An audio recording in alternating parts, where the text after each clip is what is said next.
Hello. Oh, I didn't see you there. You startled me. Hello. It's another day, another stream in fascist America. Welcome to whatever this is, an attempt at providing education, advocacy, and a little common sense in this digital wasteland. My name is Aubri Devashrayee. Okay, let's get started for the day, I guess. Today, I wanted to talk about some updates with current events, with the illegal, immoral war that the U.S. and Israel are waging against Iran, and, the free world sense of international law, diplomacy, empire doing empire shit, essentially. And we need to put a stop to it, which is why I'm going to put in this plug for a world strike. I've created a form that you can fill out in my profile.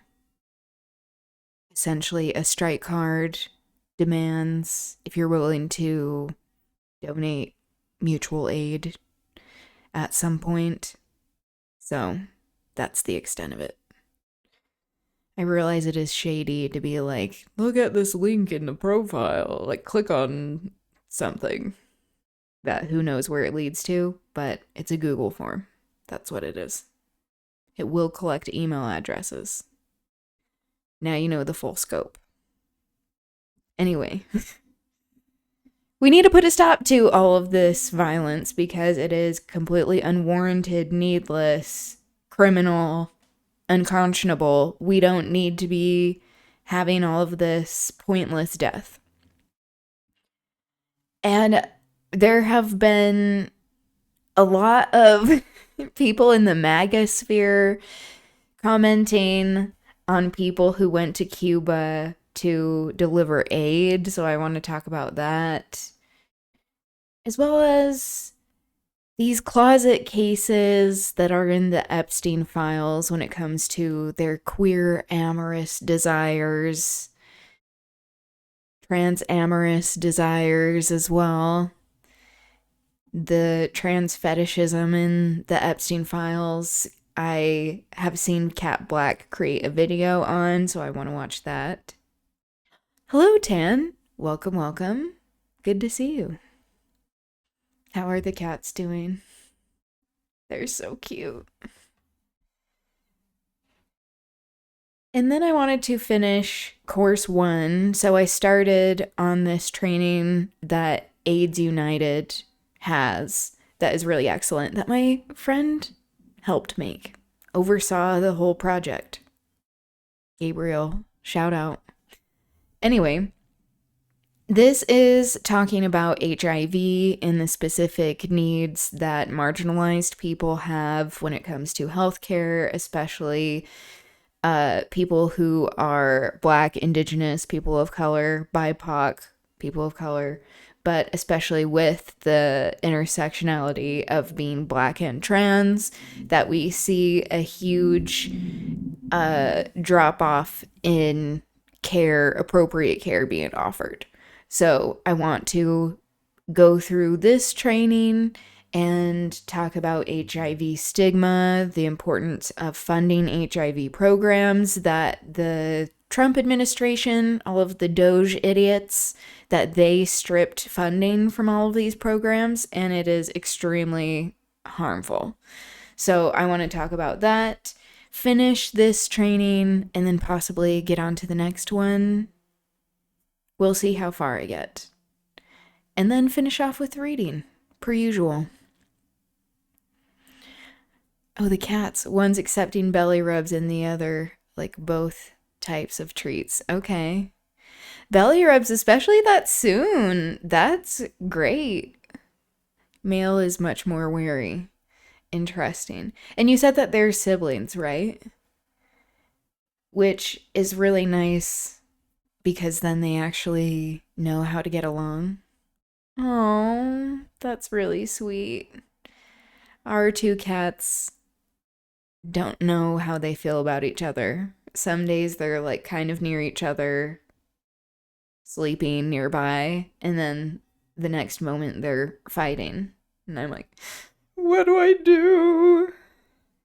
There are things to be done. It's been a week. Yeah, you've had a lot going on. That's wild that it's already been a week. Okay. So, to get us started, per usual, I'm going to watch a humorous video. And this is by a creator that I watch frequently named And Mayhem Ensued, a drag queen who recreates makeup of the fascist politicians in the world. I mean, she also does makeup recreations of celebrities, but especially when it comes to the MAGA sphere of it all, she does some really great commentary. I mean, the story of my first two cats, except one was a kitten and the other an adult. Interesting mismatch of playtime energy. Yeah. Yeah, we got both of ours at a time when like we weren't able to socialize them together as much. Like we had just moved and like I was finishing up school and my partner was like working full time. That we dropped the ball on that, but also capitalism kept us just constantly working and doing lots of shit. Black cat, I hear. Have we watched a video before? A video of my black cat? I have like a little gray cat. Wait, but yeah, you have the two black cats. If you do have a video to share. Oh, the YouTuber. I haven't heard of them. You should send me some information on them. We can check it out.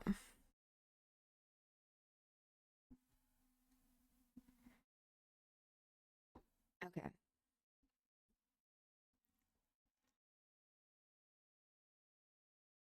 You mentioned Cat Black. Oh, yeah. Cat Black. We haven't watched a video by her yet, I believe.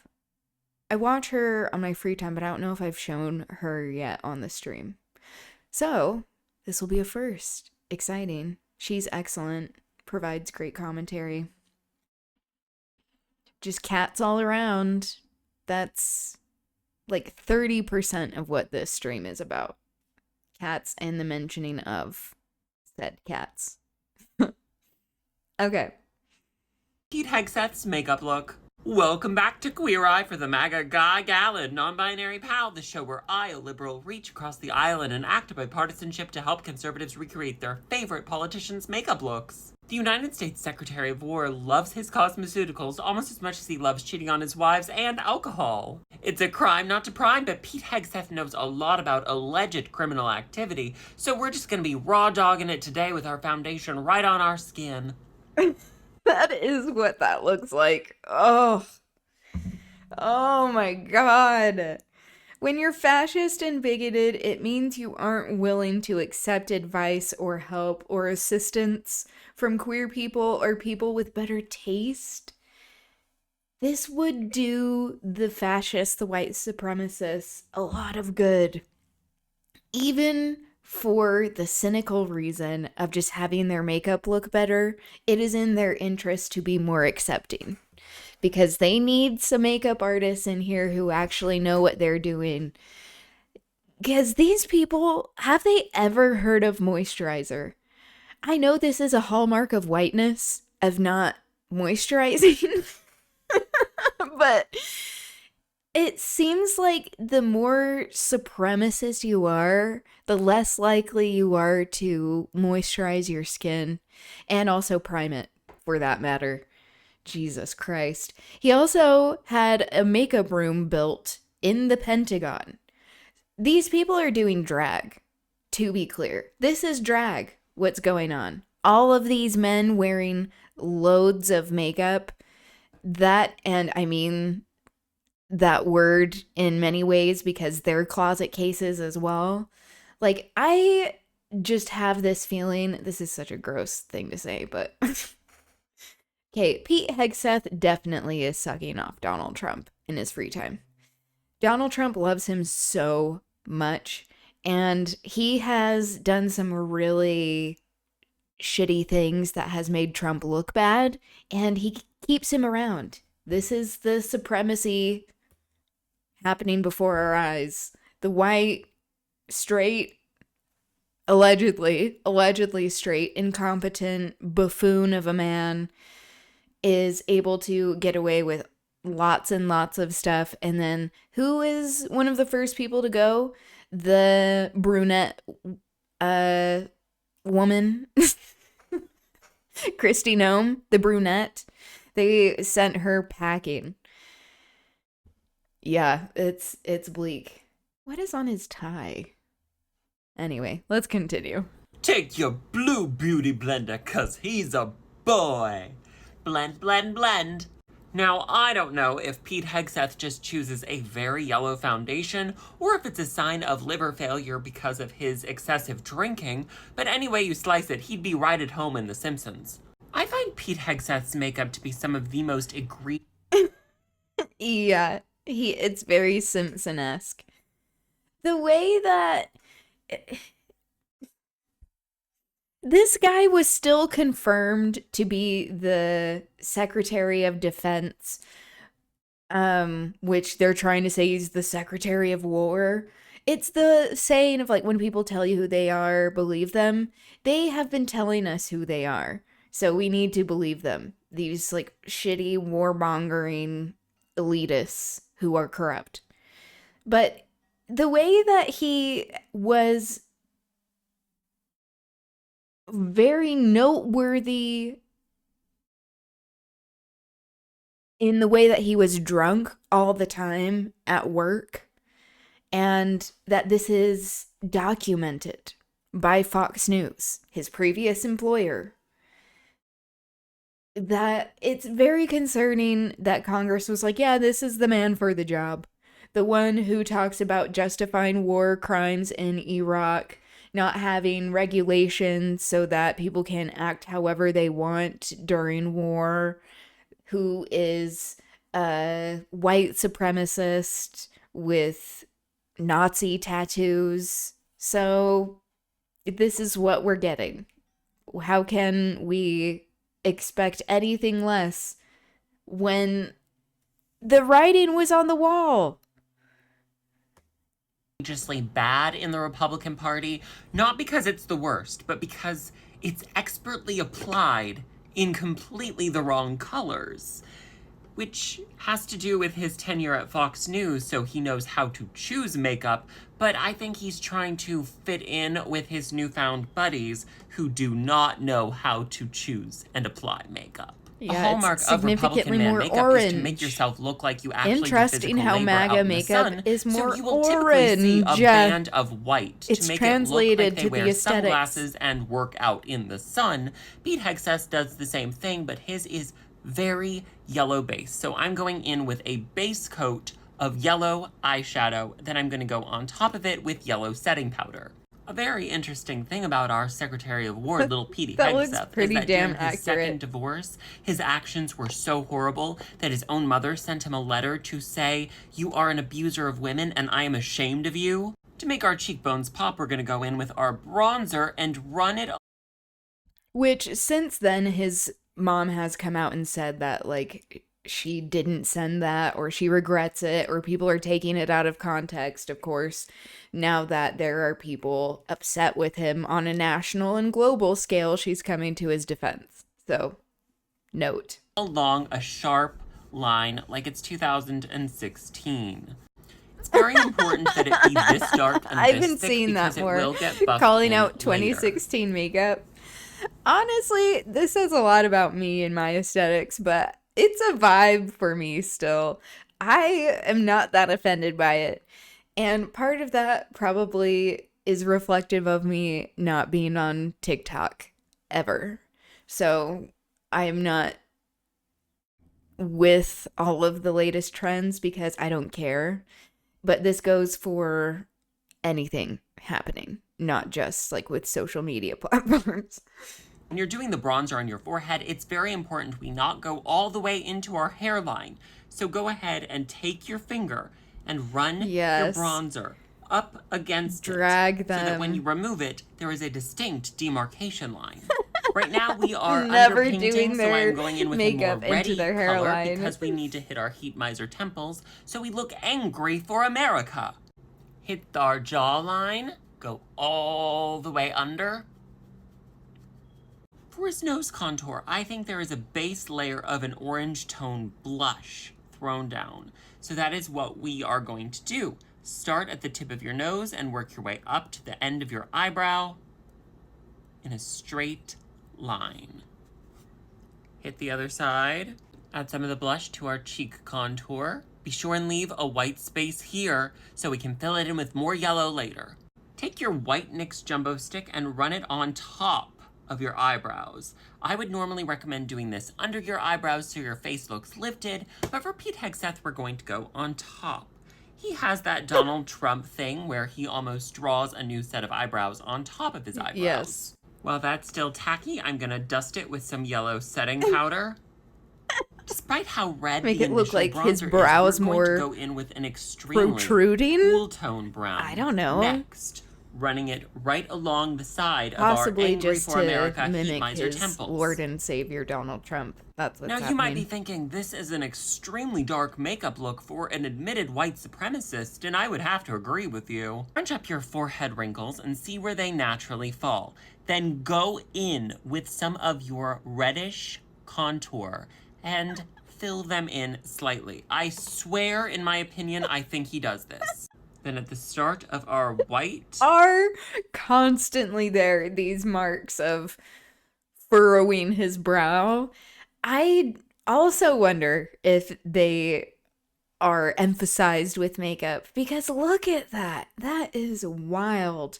And the way that we have these deep marks in his makeup where his wrinkles are, not shading anyone for having wrinkles. It just is like there was no sort of precautions taken to prevent this. We can do this with setting powder. Go up and draw on This is a what new eyebrow shape. I mean by them Diffuse it needing a better little advice. with your Blue Beauty Blender. Before we go any further in today's video, I want to give a shout out to our sponsor who's helping to keep the ring lights on and food in my belly. It's my little golden toilet books that I write and illustrate myself.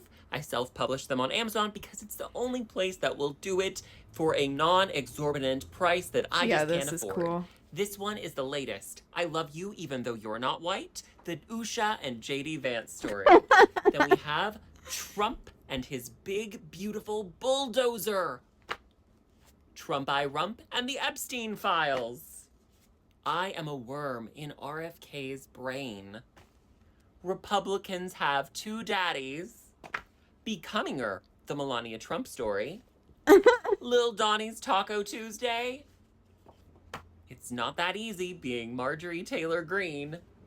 So and fierce. The daddies are fighting Alien versus Predator. All Makes about it look Elon like Musk the burn book on Mean Girls. Trump's fallout. Little golden toilet books are satire parody books, but this image of Erica Kirk is crazy, but it isn't incorrect. That's the thing. Turning pointless, USA. Also based in factual evidence. While these are not books for children or snowflakes, they are an excellent way of keeping up to date on what is happening in our political world without having to or deal with snowflakes. the stress of watching the news. So if you want to support me and my channel, be sure and Ghislaine check out and the Jeffrey. Little Golden Toilet books available on Amazon. Trump. I find it absolutely fascinating to look at how women do makeup and men who want to appear masculine do makeup, because they are completely opposite goals. The women, it's to reduce the appearance of fine lines and wrinkles, and with the Yes, exactly. This is how you know it's patriarchal, the approaches. For women, it is this intentional desire for permanent juvenilia, of infantilizing women, wanting them to desire this very youthful appearance, where we see young women and girls are eroticized into this adulthood, while adult women are constantly belittled for not being younger, at least in terms of like this Eurocentric idea of beauty and the entire industry and capital that is built around it. And then we have with men this idea of distinction when it comes to gray hair and wrinkles and actually having lines in the face.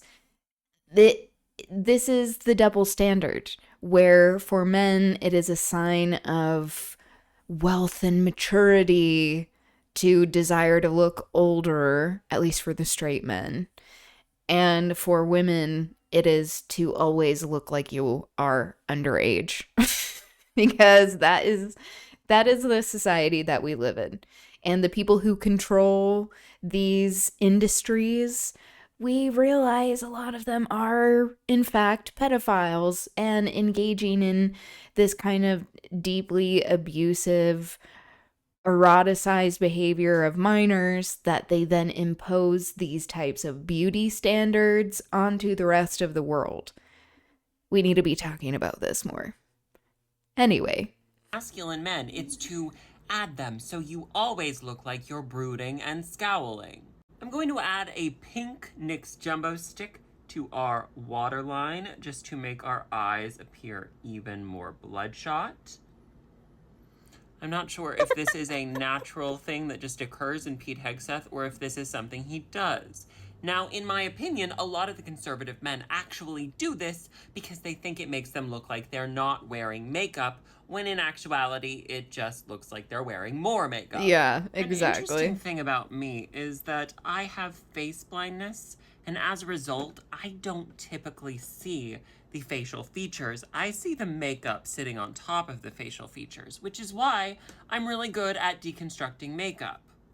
And an interesting thing about Pete Hegseth and a lot of the Republicans in Donald Trump's orbit right now is that we are watching them wake up and see, oh, they're gonna be the fall guys when all of this goes south. Now in our nasal labial folds, we're going to add some white NYX jumbo stick. Yeah, exactly. This fucker is going to be a fall guy for sure. For sure. And we are already seeing them start to realize, especially the Republicans around this administration, like the videos and news clips that have come out this morning are full of these politicians being like, all of these briefings are a disaster. This is a war that is extremely concerning, and there doesn't seem to be an end goal. They're extremely disorganized. They have no idea what they're doing and why they're doing it.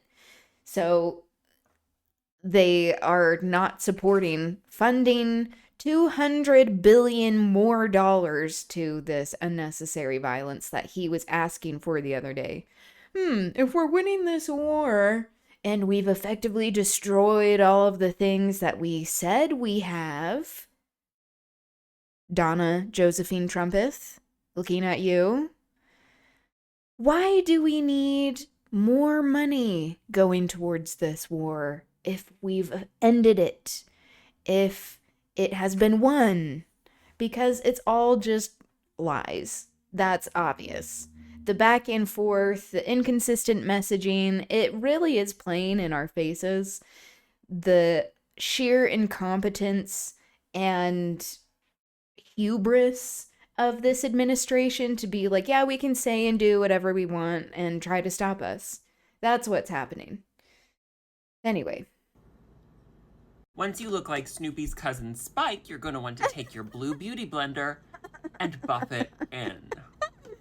Do you see how that creates a deeper line look instead of eliminating it, which is what I think Pete is trying to do. But adding more product to a line is always going to accentuate that line. And by contrast, the light is going to make the darker parts appear Accentuate that darker. line. I do think Pete wears some sort of lip liner, but I'm not quite sure of the color. So I am going to go in with a plummy one. He really is so orange. They've gotten I more think Pete orange the more sometimes feels a little Trumpified they've vamp. become. Now, unlike Proximity JD to Vance or Trump Donald means Trump, I proximity do to think disgraced former orangeness National in Guard your member aesthetics, Pete Hegseth quite wears literally. a lip stain It's instead of a lipstick. very concerning. So we are going to go and in not with the a look they think it lip-staining is. pH Balance lip gloss. I just have to say, it's not often my natural lips are too full for somebody.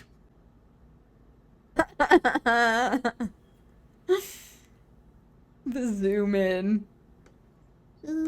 Mascara, Yeah, he does top have very tiny lashes lips. only. Now, when it comes to Pete Hegseth's tattoos, there is some debate as to whether they are just Christian nationalist or also white supremacist in nature. I personally think if you have to speculate on that, you They're probably both. shouldn't be allowed to be in the government. Yeah. I'm going to take some highlighter and Hello. hit our cheeks, filling in the space between our blush and our looking like we work out in the sun sunglasses. I'm going in with a yellow tinted highlighter This instead is of a looking white really highlighter, just accurate, to really I have give to that say. look, the banana appearance Pete Hegseth is so fond of. A little highlighter on the tip of our nose and along the bridge, and for whatever reason, a healthy amount of white powder under the nose. I don't know why Republicans do this. It just makes you look sweaty. Now we're going to go in with a healthy dose of Maybelline's Master Race and a white Master powder. Chrome bronzer. He seems to be all over very our much a face. fan of. Pretty I think we can indiscriminately. all observe. This is our final result. Let me know what you think of this makeup look in the comments, and be sure and tell me Accurate. what other conservative politicians you would like to see me recreate. All right, my strange little onions, I love you. Have a hug, a cookie, and a juice box. Mwah. All right. Okay. So there was an aid convoy that went to Cuba. There were a number of activists and influencers. Among them was Hassan Piker. This is Francesca Fiorentini talking about the situation. And I wanted to watch this on The Bituation Room, which I love. I love the wordplay on this. How easy is it to do? Yeah. And also, I think relatedly, there's a lot of I'm gonna put right this way, but wing I'll be right back. freak out right now, probably in part because, Hassan Piker, Mhm. socialist Twitch streamer, went as well and stayed in one of the approved hotels. And there's sort of this now a discourse around well, did he have to stay in this approved hotel? That's a 5-star hotel. And what is all that? So can you just Yeah. explain the logistics of getting there, and Mhm. then sort of that particular question about where you stay? Yeah. So I should say that the broader convoy, which was really a global undertaking, was organized under the auspices of the Progressive International. And they sort of said, okay, there's going to be a day when we want delegations from all over the world to sort of converge and bring aid. And we will, in that way, be able to show solidarity from all over the world. So Progressive International put the call out, and it was answered really from all over the world. So in a very short time, all organized within a month, we had organizations coming from Rome and Madrid and Buenos Aires and Uruguay. There were Chileans. There were people from Nice. all over the United States from various organizations. So Code Pink organized the charter plane that I flew on. And the idea there was that we brought not only people, but filled the charter plane full of 6,300 pounds of these medical supplies, organized through Global Health Partners. More than $400,000 in medical supplies were on my plane alone. That's awesome. The People's Forum brought 40 youth, like young people who had never been to Cuba before, or didn't have the kind of were learning about some of this for the first time. They raised $500,000 for solar panels for the island that are going to be delivered directly and installed. There was an Italian convoy from Rome. Global Exchange organized people on the West Coast and brought something like $20,000 in these highly I'm back. specialized cancer drugs that people need. I'm also going to be working on First of all, this I love hearing all bracelet I these started groups yesterday. and knowing they're still out there doing Yeah. their work. And you know, people, obviously Code Pink has been there, but People's Forum, I was just wondering, like, what are they up to? And so, and Global Exchange, of course. Yeah. So that's awesome. And I should say that, you know, this convoy, it's getting a little bit of attention now, I think, because one of the things that happened was that there were these influencers, people like Hassan, people like Brace Belden, and, you know, other folks came along with us. But these happen all the time. Organizers in the United States are sending people to Cuba on these people-to-people exchanges. And that's one of the kind of incredible things that we're not taught. It's legal to travel to Cuba under the kind of restrictions of the Office of Foreign Assets Control, the Treasury Department, if you under certain categories. And one of those categories is support for the Cuban people. Yeah. And so you can travel as an American to Cuba to do support for the Cuban people. But there are these kinds of various restrictions, right? And so as you mentioned, the hotel that we stayed in, there is a whole set of hotels that are, according to the blockade, that Americans are not allowed to spend money in. And so where Americans can stay has to be privately owned. And so one of the kinds of privately owned hotels in Havana are those owned by European corporations. And so we stayed in an Iberostar hotel, kind of massive Spanish hotel chain. And that one is not on the list of ones that are sanctioned by the US government, such that if I went and bought a hotel room there, I would be breaking US law. Right. So you can imagine we took, I think Code Pink in total, 2 planes flew. I think we had 170 people. And so organizing hotel rooms for 170 people, right? We found the hotel where we could get that many hotel rooms for the weekend. And it was this one, it was this Iberostar, right? In the center of Havana. One of the other right-wing things that's come up is we were traveling around in air-conditioned buses, staying in these 5-star hotels. We stayed in the hotel we stayed in because it was on the list of ones that we were allowed to. Otherwise, we would have been coordinating 170 people staying in individual like Airbnbs, right? Like, Yes. and so the conservative impulse to starve people and restrict resources to countries in an illegal, unconscionable fashion, while demonizing those genuinely providing aid that can and will help, really is astounding. It shouldn't be surprising at this point, but the utter callousness really is, it should be shocking to us that they are very desperate to impose this domination on Cuba, and that there are many warmongering conservative fascist Republicans who have been wanting this for a long time, and that they are wanting to punish a whole people. Collective punishment is a war crime. So we are seeing all of these things happen in real time. And any sort of people who are trying to provide relief in this situation, it is a direct way to humanize people there, get them the resources that they need, and to stand up to this fascist regime. Obviously, the point of it is not to stand up to the fascist regime. The point is to actually like provide material aid to people who are suffering. And the demonization of people who are engaging in this in good faith, from what it seems to me on the outside, is really embarrassing for them, because it exposes how callous and cruel the whole enterprise is from the beginning. concentrated people there because there's no transportation right now. There is a fuel blockade. And so buses aren't running. Taxis are very hard to come by. So we needed to be in a place where I must have walked like 20 miles a day when I was Wow. there, just because there was no way to get between places. And so we were just hoofing it. We were hoofing it from the Centro Habana all the way to Vedado, all the way back. And I can tell you, there was no traveling around in air-conditioned buses, except for when they picked us up at the airport and brought us, and then they took us all back to the airport. So we had 2 buses the entire time we were there. But all And of that was because of the US embargo and because of this US fuel blockade. So, and I should say that, another thing is the idea we were taking resources away. We were all told very clearly, right? The situations are dire. Bring as much food to sustain yourself as you can. So, in addition to people just cramming their bags full of things like Tylenol and Advil and gauze and vitamins, right? Everybody was carrying a backpack individually to hand out to the groups that we were interfacing with. I was just eating Cliff Bars. Like the idea that we were like somehow dining out well on the Cuban dime. Like we were literally, I just ate like Cliff Bars and like vegetarian beef jerky for meals the entire time wow. I was there, because it is really true that, as you walk around Havana, many of the privately owned restaurants are closed.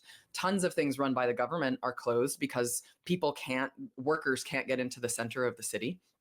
And so the fuel blockade is just making it so that everyday life is really shutting down in important ways. You could stand in the middle of a main boulevard in Havana, and basically see one car pass by. You could stand, I was standing in the middle of the Malecon and just like seeing, 2 cars a minute come by. No buses, no public transport.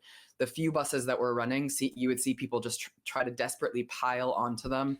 There's now The situation truly is dire, and it is human made.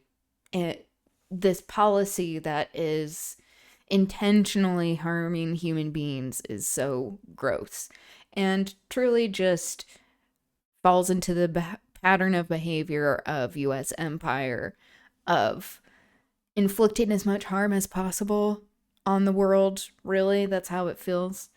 I have to say, this color of orange looks really, really lovely on Francesca.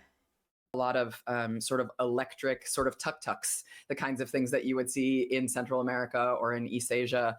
And people just cram onto these to try to get around these kind of smaller electric vehicles. So the idea that this delegation was somehow like living in the lap of luxury has become this right-wing talking point. But the way that we comported ourselves there was entirely because of the situation with the US blockade, and especially the fuel blockade.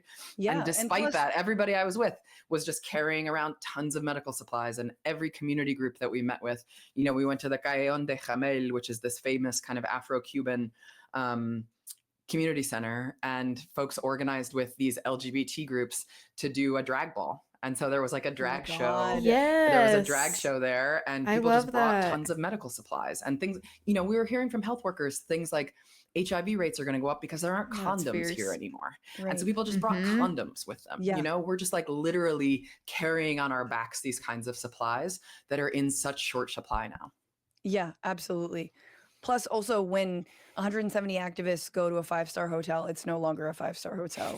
That is very true. It's a 2-star hotel. No, but also, I think people need to understand, like, a 5-star hotel in fucking Cuba is not like, it's not like some, White Lotus situation. Y'all need to calm down. This is like, it's like, okay, there's good running water. There's running water. There may be AC. Sometimes there was electricity. They had to use the generator during the apagon that we were there, but there was no internet. There was no, they had a generator, but they couldn't run the internet, those kinds of things. So we were without Wi-Fi. Yeah. When I went, I stayed in an Airbnb because they were like opening it up, and it was whatever. And I remember there was no internet, right? Because, for a lot of reasons, but nobody got internet, Yeah. So we would go to the hotel to get the internet. That's when we would go, and I'd be like, oh, okay. But I really liked staying, where we were. Anyway, all to say, it's a lot of talking points, so I appreciate you dispelling that.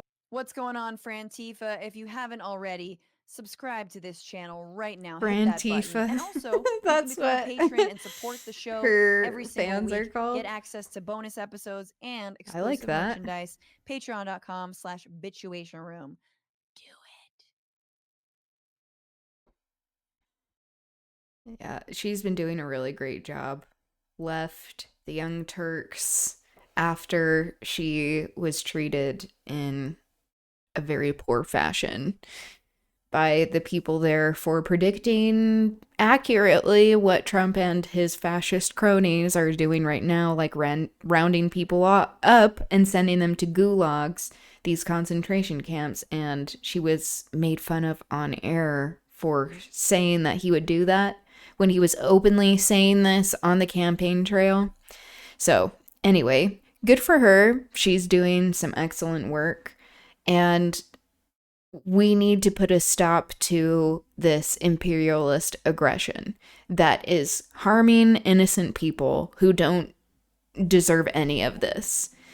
It is really just this white supremacist fascist regime that is causing most of the harm, I feel, that is happening in the world right now. And that's not to like center them as being like the most important or something, but it's just that they have access to the levers of power at their disposal and of empire militarization where they can have the means to be causing all of this harm.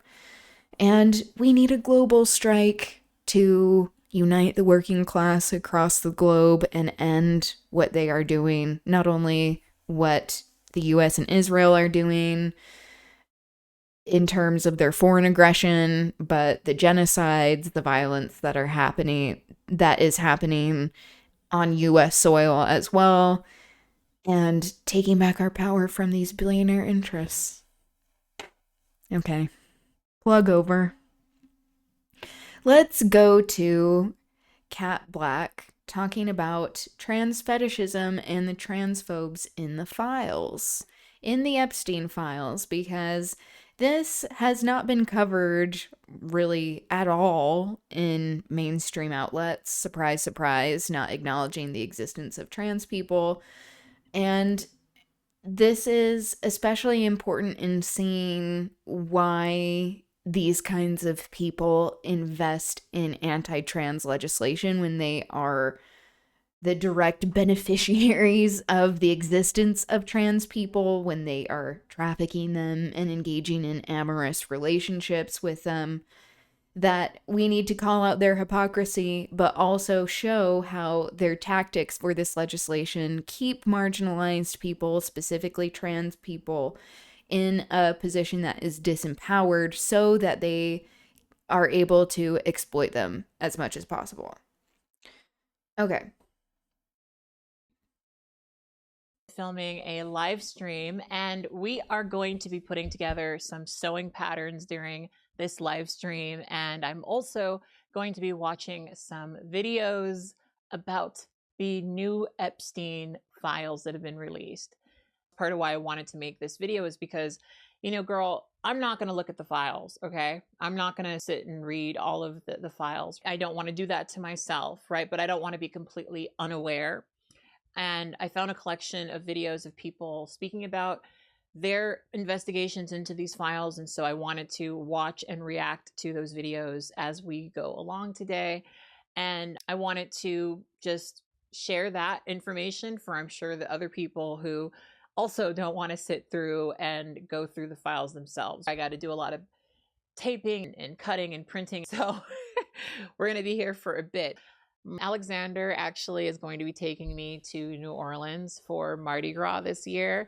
This will be our second trip to New Orleans, and I definitely have a bit of sewing that I want to do before I go on that trip. His first accuser was a trans woman. I'm definitely going to be doing some sewing for the next couple of days. Of course, we haven't gotten that in patterns that I found from Etsy. I've enjoyed doing these live broadcasts. J.K. Rowling and Nancy Mace rubbed shoulders with Epstein while accusing trans women of wanting to abuse young girls. I can hang out with you guys and do something else that I also need to get done. So the classic projection that these fascists and eugenicists do is really tired and really predictable. Again, they use the same techniques and tactics over and over again throughout the centuries, and it's just not original. You would think that they would be a little more clever with how they go about things, but no, it's just dumb bigotry and classic projection. That's what I'm going to be doing in this live stream. If you want to join me for these live streams while I film them, we're still not at the point where I'm announcing them. I will have to reschedule one of my live streams that I have announced on the 16th. By the time this video goes up, I will have rescheduled that. So please look for that in the comment box below. But if you want to join me for my live streams, please join me on my Spark tier. That is the lowest tier that I have on my YouTube members. And it's the way that you can gain access to my live streams that are membership only. Sometimes I do some live streams for everyone, but I do a lot of my filming live streams for my members only, just because I like to keep some of the riffraff out of the comment section. So if you want to join me for that, please check on over to my YouTube members. I have really appreciated those of you guys who have become my YouTube members. Thank you so much, those of you guys who jumped on over and became a Spark member. Anyway, I'm going to start queuing up these videos, start cutting out some of these patterns, and we're gonna get to it. I've been reading the new batch of Epstein files, specifically the deleted pages from the website, the ones that they took down pretty quick. And the things referenced in them, they're so disturbing and disgusting and evil that it's beyond comprehension. We're talking about child rape and murder and torture and cannibalism. It's there. And of course it is. And if you think it sounds outlandish, you don't think that people like the president or Elon Musk or Prince Andrew or Stephen Hawking or any of these fucking assholes would do these things, then you don't know rich people and you don't know history. Yep. They don't view you as a human being. They never have. And they definitely don't view those children as human beings. Yeah, it's a game to them. It's all a fucking game. For them to act in Trump's this way. security was threatening girls and telling them that if they talked, they would become fertilizer on his golf course, like the other cunts. That's what's in that file. That's what his head of security was telling these girls. Fucking dig that place up. What the hell is going on? Yeah. Dig it up. No wonder he's sending his fucking Nazi brigade outside to kill people, to distract. Yeah, and this video was posted before the newest strikes on Iran. And so now we are seeing even more deflection and distractions from these crimes in the Epstein files. I'm very concerned about Trump starting a nuclear war to prevent his accountability for the Epstein files, because this is his Achilles heel. It does seem to be the thing that is at the center of all of this corruption and all of the underhanded deals that we've seen, how foreign policy has played out over the past few decades. So we need to have accountability here. And really, I think we're only going to have it in the court of public opinion, where we just have to keep talking about it. And we have to be making them feel so uncomfortable that they are very fearful and have to respond to our demands instead of their own egos and safety. That we have to demand this from them. They won't just do this on their own. From all this. It's evil, heinous shit. And then you got people like Elon Musk. There's emails. Actual emails from Elon Musk begging to go to the island because he needed a break. He's been working so hard. I don't want a easy, relaxing time. I want the real party. Yeah, that's so fucking embarrassing to be exposed as begging to go to Epstein Island, and you're too thirsty to go. To the pedophile island. Ew. After Epstein was already known to be a pedophile. He knew. What did you do, Elon? What'd you do while you were there, buddy? You fuck.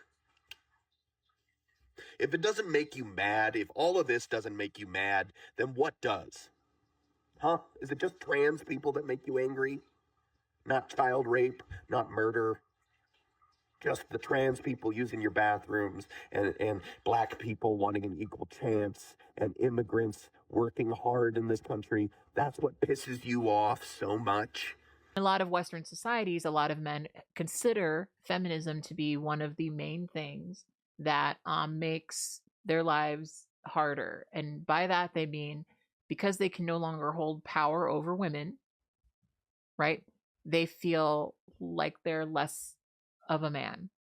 And for a lot of men, they lean into these gender binary ideas about men and women, because it gives them a sense of purpose. For a lot of men, being a so-called provider, right? Like that's a huge part of their identity. And of course, that's very useful to billionaires who, of course, need workers, right? And of course, the idea of women being able to control their fertility is something that is frustrating to billionaires who, of course, need workers, right?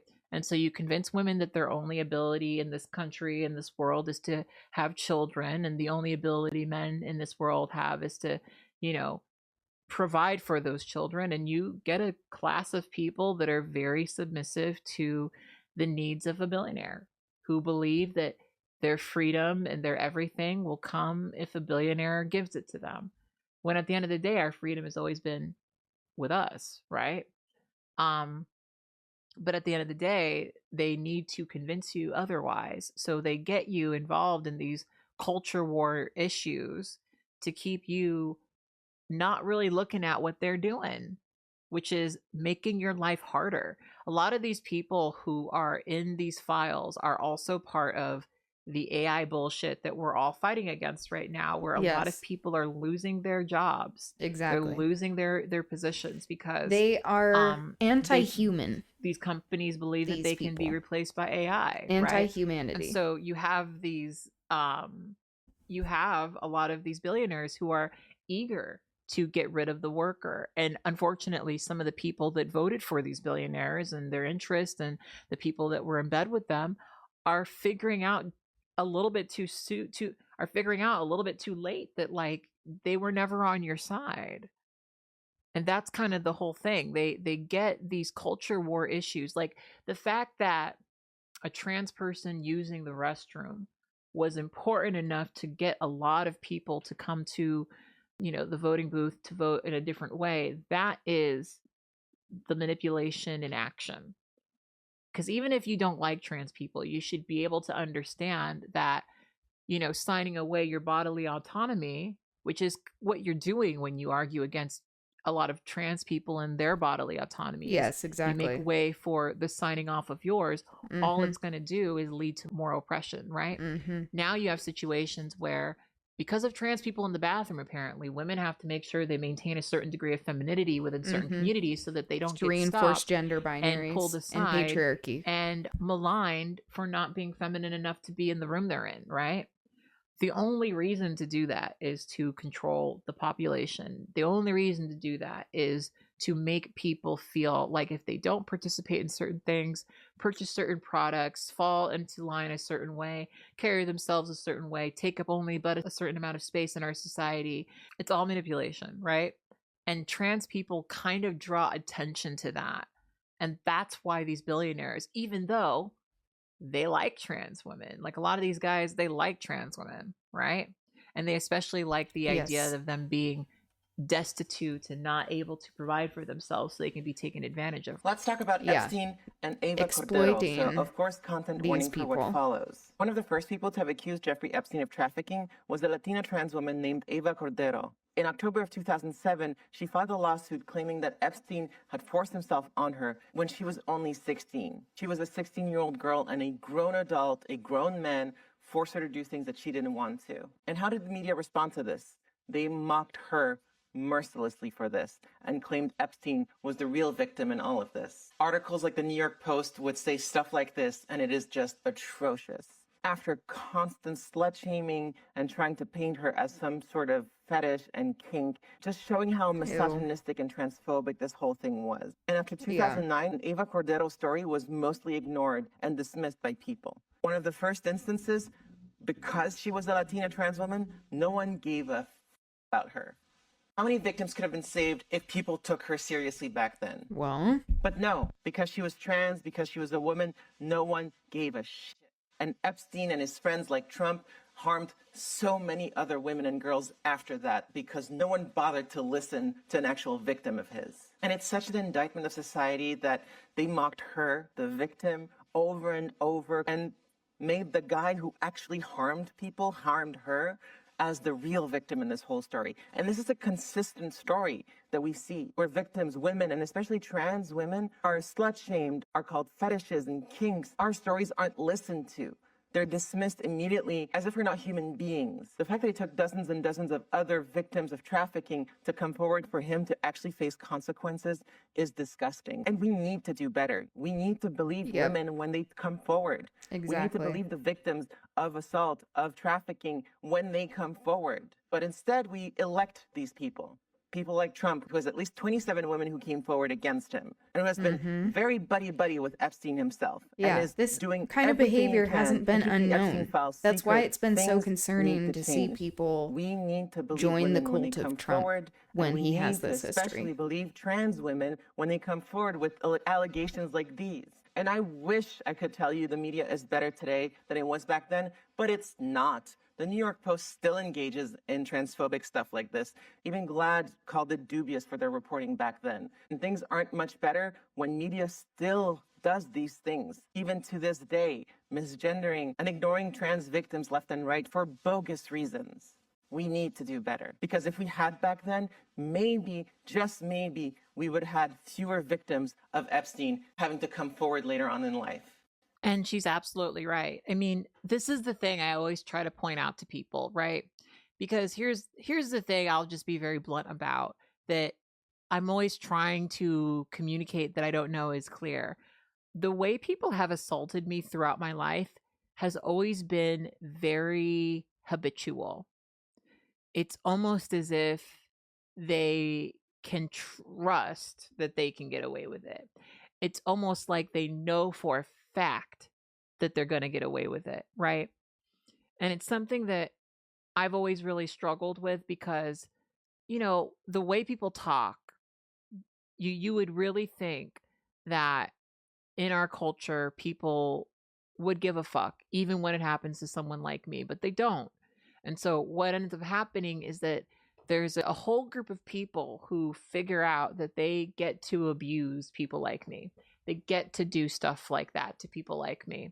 And yes, a lot of these people do this to trans kids. They do it to trans people when they're quite young. They did it to me when I was a trans kid, right? For a certain segment of men who pursue... the people who then do the projection that I mentioned previously and say that trans people are grooming kids when in actuality they are the ones who are doing it. Surprise, surprise. Abusers accusing people of the stuff that they're doing. Transgender women. One of the things that they actually enjoy about them is the fact that for a lot of trans women, the experience of going through HRT, especially in the earlier days, forces you to go through a second puberty. What this means is that for a person who is trying to get an experience with a person who is a minor, they get to have the experience with someone who is, for example, developing breasts for the first time in their life, right? Yep. But they're not a minor, right? Like they're usually a person who's over the age of 18 and they're going through an experience that would usually only be accessible to a person who was into this sort of thing in the form of a minor, right? And so for some people, their interest in trans women is explicitly the idea that they are, to some people, comparable to underage girls. That is kind of the fucked up thing, right? Yeah. I mean, and so you have people who that's are a really kind of excited on multiple levels observation when it comes to a trans girl discovering herself. Trans girls are not protected, right? Cis girls aren't either. But trans girls are especially not protected because no one really believes that what happens to cis girls happens to trans girls, right? And they often think that if it happens to a trans girl, it's complementary in one way or another. So if a Yeah, grown man exactly. It's complimentary finds me or attractive and deserved. flirts with me as a minor, right? There are some people who would think of that as like a charming sort of funny thing, right? Because of course they're often under the belief that, you know, no man would ever consciously, intentionally, knowingly express attraction to a transgender woman, right? So with that presumption, they can imagine that if it does happen, it's coincidental, it is accidental, it wasn't meant to be, and at the end of the day, should not have probably have happened. But, you know, of course, because people are functioning from their own understanding of what a trans person is, right? A trans woman should enjoy being objectified, right? Because she's a woman, right? And women enjoy being objectified. This is the assumption, right?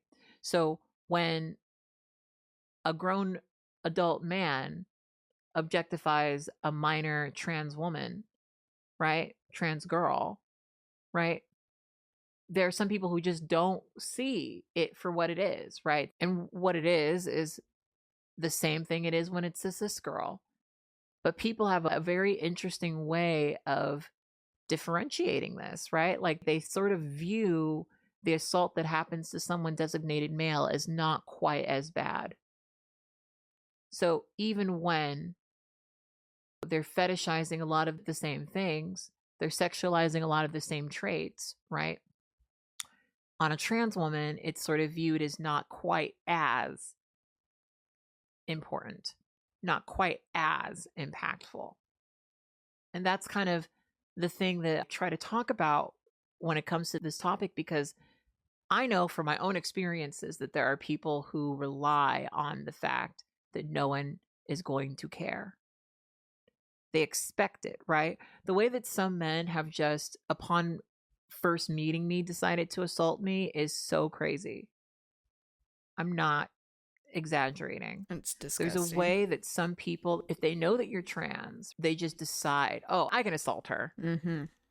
And I've been in situations where, like, this was my experience with Ron Jeremy, right? I've been in situations where, you know, sometimes people, when they find out, it's like, oh, I shouldn't be doing this, right? Because Ron Jeremy, my experience with him was, you know, he made me touch his penis and then he tried to finger me.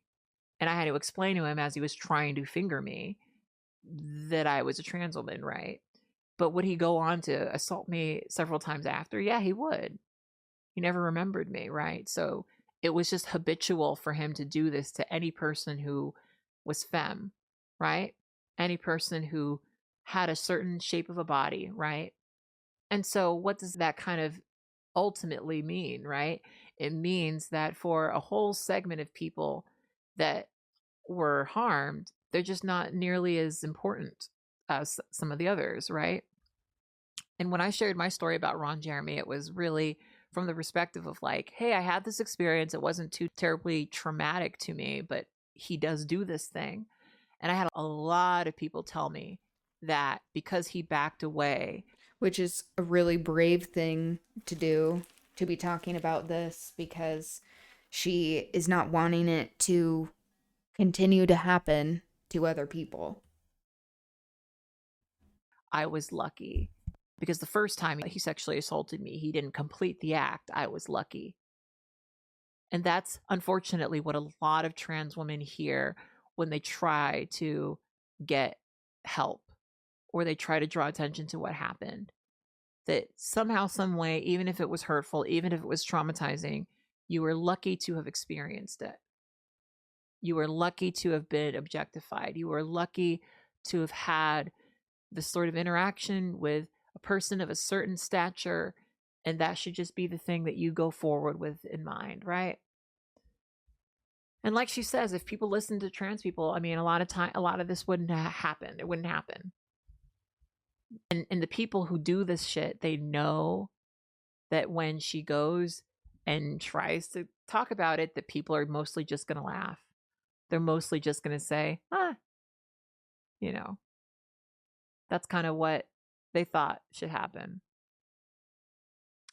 And if you thought being a J.K. Rowling supporter couldn't get any more embarrassing, yes, the woman is not only in the Epstein files, her iconic signature of how she signs things off quite literally confirms this, but just find out that that is not even the worst part. Because it's also been found out that J.K. Rowling... Yeah, of course. Of course, when we find out the transphobes, people who are TERFs, historically very outspoken against trans rights, oh, they're in the Epstein files. Yeah, and we see that you haven't always been so transphobic. This is usually what happens. So allegedly sent out an invitation to Jeffrey Epstein himself, and this was after, by the way, everything was found out about what he likes to do to children. She sent out a direct invitation to Jeffrey Epstein, inviting him over for some sort of children's recital or children's play. Yeah, no, that's I am not making disgusting. this up. You invited an alleged child rapist over for a children's play or recital. That's the woman that you're reading books from. This is the woman that you are choosing to endorse, all because of some sort of mythical wizard who lived underneath the staircase. This is the woman that you're choosing to throw all of your morals out the window for. Okay. How do you not see that this woman has literally dug her own grave? Because quite literally the entirety of the world can see that, besides you guys. Was the transphobic shit not enough? I am not at all surprised that J.K. Rowling appears in the files. Because you know why? No. A lot of times people who are transphobic also have a lot of tolerance towards that sort of shit. And what I mean by that is, like, for me personally, I sort of take a lot of the positions selectively wanting to protect kids, making excuses for abuse. Yeah. There is a lot of crossover there.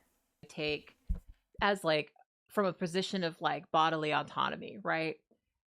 I believe that I should not have to be defined by someone else's preconceived conception of who I should be because of who came before me who had similar features to me. And one of the things you feel and you experience when you're a young kid who especially recognizes that the narrative being projected on them isn't quite the narrative that's true is that people kind of resent when you have that degree of autonomy over your body, that degree of authority.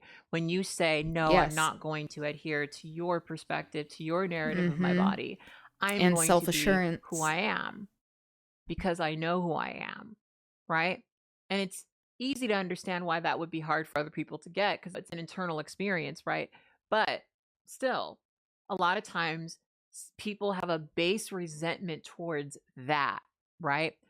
The idea of, like, especially a child having a deep knowing of themselves that would maybe prevent them from doing certain things with an adult or engaging with an adult in a certain way, or would maybe encourage the adult to have some degree of reverence or respect towards them because they're a certain way. To me, from what I've sort of engaged with, right, a lot of times when people have issues with that, that also means they sort of leave a little bit of space for the kid to, you know, not actually be able to be an authority over their own body, right? In a very dark way as well.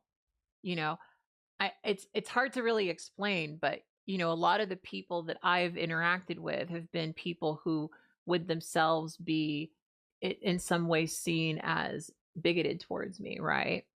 And there's a lot of people who, you know, they sort of rely on that in order to get what they want. They kind of like the power imbalance, right? And in our society, Yes, there's almost it's no one about who's more power. disempowered than a child, Yes. right? Children It's a have the power least amount of imbalance. rights in And this getting- country, right? getting And off it's on not the a power of coincidence it. that that's who these people were targeting, right? To me, a lot of these conversations feel disconnected, but they are actually connected, right? You have to think about this, right? J.K. Rowling is an author who writes youth fiction, right? Stories about little boys and girls who grow up and become productive members of society, right? Like, the idea is within many of the stories she tells, there are lessons about being, you know, trustworthy and being a courageous person and being someone who stands up for what's right, right? Like these Yeah. are all sort of narratives that you're being taught within these stories, right? So you should be able to get from that J.K. Rowling has She this has some influence. understanding of having a positive influence on children, right? Being able to positively influence and protect children, right? But she knowingly invites a man who she knows harms children to her thing, right? And to me, that's not a shocking thing, because for me personally, when you tend to have resistance towards trans people, period, that I think is a sign of a lot of other things. I think a lot of times the people who are very invested in the gender binary are very Yes. invested in this idea that men are this way, women are this way, are also invested in this idea that little girls do this and little girls do that. And certain things little girls do are understandable, and certain things, you know, from there you kind of have a whole tree of understandable things, right? And it's understandable that, of course, a grown man would maybe want to be with a little girl, right? This idea of the gender binary, this or that, you know, good, bad, all these other things, right? To me, it's all connected when you have a particular bone in your side about that. And it's crazy because a lot of these people I wholeheartedly would agree. say that the opposite is true, right? And one of the things I've learned as I've gotten older, and this is something that I've even learned to apply to my own criticisms of others, is that sometimes the thing that people do is they project their own sort of isms and issues, right? Their own bullshit onto other people and say that, oh, they're doing this, they're doing that, right? But really what they're doing is describing something they would only understand because they do that, right? And so sometimes that's kind of what I get the sense of because of my experiences as a very unprotected trans kid, right? Who did unfortunately have negative experiences with grown ass adults, right? I want that to never happen. That's part of why I do a lot of what I do, is maybe to educate about that, right? But like at the end of the day, for me, that's something I'm very strongly opposed to. It's touched a lot of aspects of my life, right? Having my choice taken away from me when I was younger made me very invested in my own journey of trying to reform what my own boundaries are, right? Basically, what I'm trying to say is that a lot of times people have to understand that this hyperfixation on trans people specifically, right? A lot of times it goes hand in hand with these very, very severe ideas about the gender binary that leave a little bit of space for shit like what was happening on that island. Nancy Mace's in the Epstein files, y'all. Because the people who are deeply invested in the gender binary usually are buying into this system of patriarchy that benefits from strict gender binaries. Patriarchy also benefits from infantilizing women, femme people, othering them, having them be viewed as not as powerful. That, of course, this extends to beliefs about young girls, children who are very helpless, and how they then apply this sort of mentality to abusing young boys as well.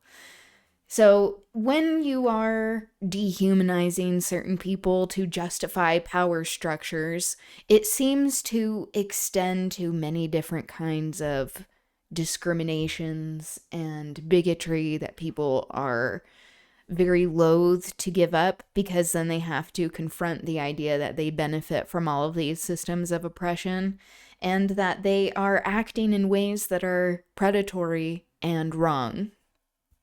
Most people don't want to engage in that.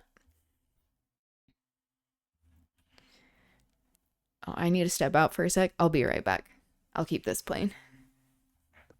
Nancy Mace is in the Epstein files, and I wish I could say that I was surprised. Of course Nancy Mace not. is in the And I kept files. thinking about Of course she year, is. where some of the survivors were recounting, right? They were testifying, and she walked out of that hearing in tears. And the thing that I thought was weird wasn't that she walked out crying, right? This is a woman who has a history of victimizing herself when it suits her. It's the fact that as she walked out crying, she refused to take questions Back in 2024, a foster youth advocate went up to Nancy Mace, shook her hand, and said that trans kids in foster care needed her to speak up for them. And after he shook her hand, and there are witnesses that verified that it was a normal handshake, she got on X and started claiming that she was physically accosted. And she even went as far as wearing an arm brace, like she had a sling on her arm after that. She tried pressing charges and they were dropped. And all I can think about is the amount of damage that she's done to trans people, to the trans community, taking any and all opportunities to yell slurs at trans people, to call for us to be institutionalized, to protect women and girls, while participating in this absolutely sick, depraved, disgusting shit. And for the record, I saw a screenshot of the section of the Epstein files where she's mentioned on Threads, and I went on to the database on the DHS website and looked it up myself to verify here is the number. If you want to go search it yourself and you can see it for yourself. Nancy Mace, the protector of women, is in the fucking Epstein files. And lastly, I just want to give a really big shout out to all of the transphobic bigots who swore up and down that it was us, despite all of the evidence to the contrary, that trans people, we, were the ones who were the threat to the safety of women and girls, because you were so eager to continue to be willfully ignorant and a bigot, because that is what it is, a hateful, transphobic bigot, that you put the people who actually were endangering, murdering, assaulting women and girls back into power. You enabled them to continue doing this. You did it. Congratulations. So I am going to assume that I'm probably going to need to really look into all of that at some point, but it would not surprise me. It would not surprise me to the point that I made earlier. It goes hand in hand, right? The people that are typically so all about gender assimilation and, you know, boys are this, girls are that, that they leave a little bit of space for how understanding it would be for a grown man to be with a little girl, right?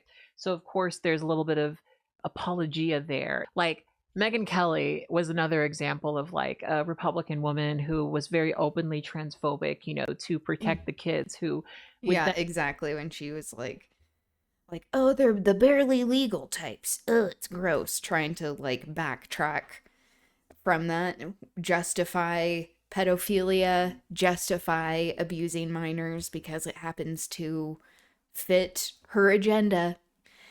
But there is also a reason why these people who are in the Epstein files, Epstein class, billionaire class, ruling class, that they are wanting to have extreme control over HRT.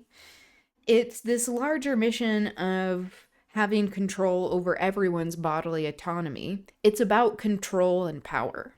That once they have basically won capitalism and they have so much money that they don't know what to do with it, they then have to find problems for themselves and say like, oh, this is wrong with society because it doesn't benefit me personally. And then they feel the need to demonize whole groups of people to maintain this sense of power and hierarchy. But they also are the ones who are engaging directly in HRT, hormone replacement therapy. The Elon Musks, the Mark Zuckerbergs, these people who are always engaging in gender affirming care by getting their hair transplants. This is not to knock anyone who is engaging in gender affirming care, but it seems to only be okay for these fucks. We have RFK Jr. taking shit tons of testosterone. It seems as if they're wanting to hoard these hormones for themselves, use estrogen for anti-aging, testosterone to feel like they're manly enough, and refuse to offer these same resources to the people that it is life-saving for. Everyone should have access to gender-affirming care. Gender-affirming care saves lives, and it should not be decided by the billionaire class who doesn't view whole swaths of us, most of us, who don't belong to their class as not being human beings. And go on to basically do apologia for the Epstein files. And it's crazy to think about that because that's such a thing that from where I'm sitting would be obviously not the stance to take. But I think to some degree, a lot of the women who are within these, conservative communities, I think they know that a lot of these men, that's kind of their thing. And they don't want to be unpopular. They don't want to break away from the group and, stick up for kids in the way they say they want to. But also within these communities, it's sort of a thing that is also quite normalized, right? Like even within like a lot of conservative Christian communities, if a pastor gets caught with a kid, right? There are a lot of spaces where all the pastor has to do is say he's sorry, Exactly. and that's enough to get him back in the good. Some of you know this, but I grew up LDS. I mean, I talk about this a lot. I live in Utah, grew up in Utah, haven't always lived in Utah, wish I could live somewhere else, to be honest. That's beside the point.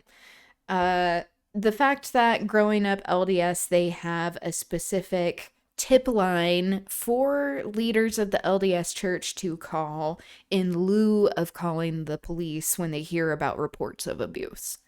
This is a line that goes straight to the church's lawyers so that they can mitigate the PR of it, mitigate the optics of it all, and to actively hinder any type of legal pursuit of the people who are affected.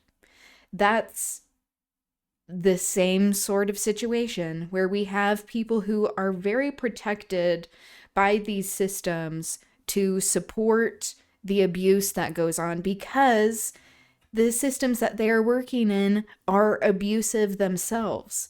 So it encourages this type of behavior rather than discourages it. Hello, Stuart Little. Run by the legal team. Yep, exactly. Welcome. It's good to see you. How are you doing? Graces of the church, right? And it's unfortunate, but that is such a thing.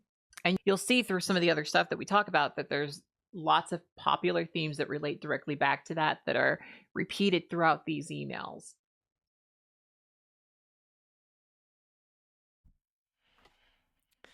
Left tube op tier list. We see Clavicular, that fuckhead, and Asmongold. I've only seen like a few clips of Asmongold and Clavicular, to be honest, because they're not worth my time. Good, just driving home. Oh, it'll be good to see you. Hello, Turd Bomb. Welcome, welcome. Previously I was talking about, showed this funny video by a drag queen recreating Pete Hegseth's makeup because he definitely wears it. The MAGA crash out over activists going to Cuba and providing aid. And then the transfetishism and transphobes in the Epstein files.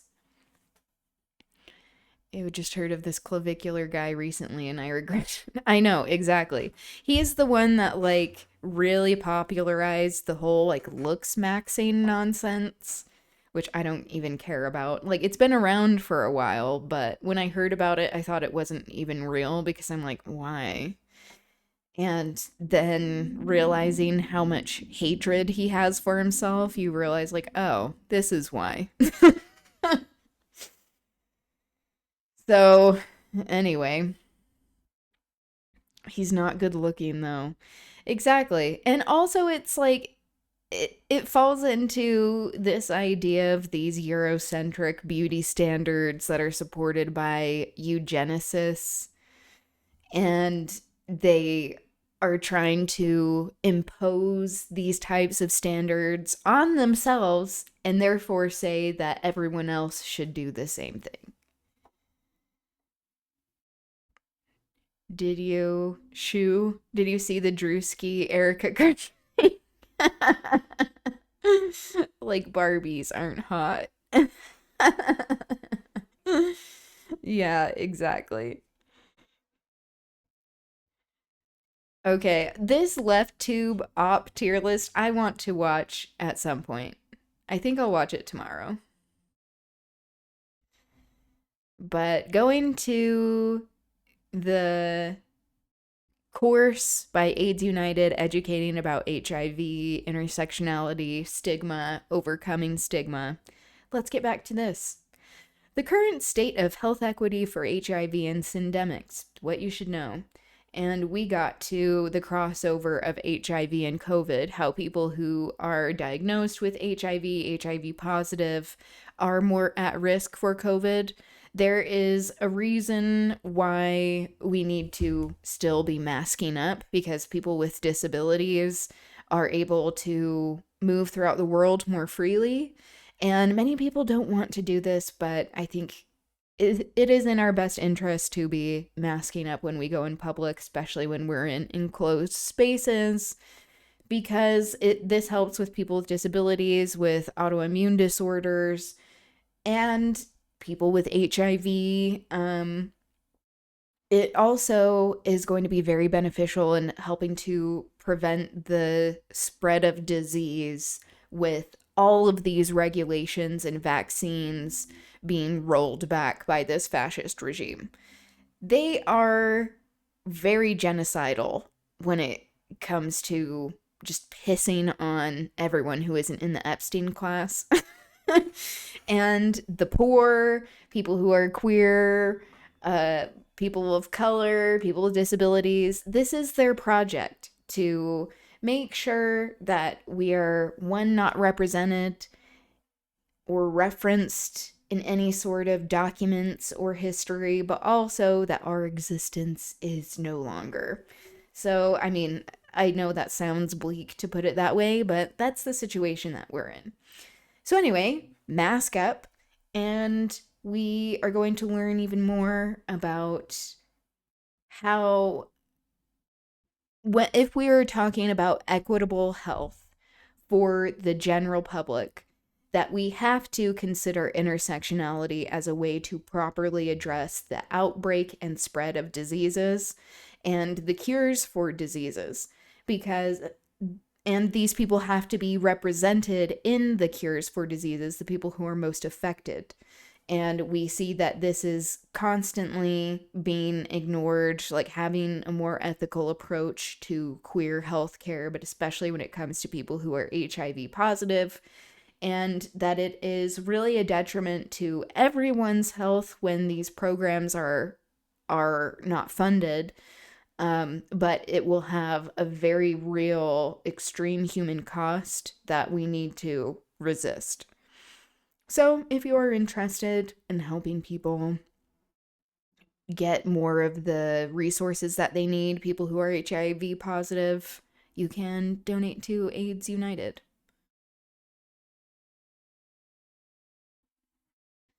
Oh, did you show the Drewski Erica Kirk thing? Oh, no, I need to show that. Let me look this up. Hold the phone. It's highly entertaining. And then we'll get back to the HIV education. Erica Kirk. Excuse me. Drewski.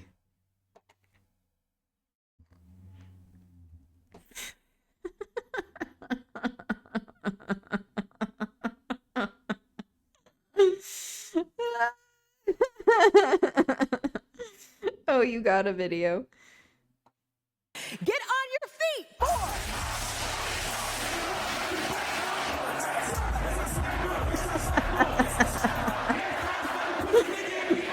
Oh, this white face is incredible.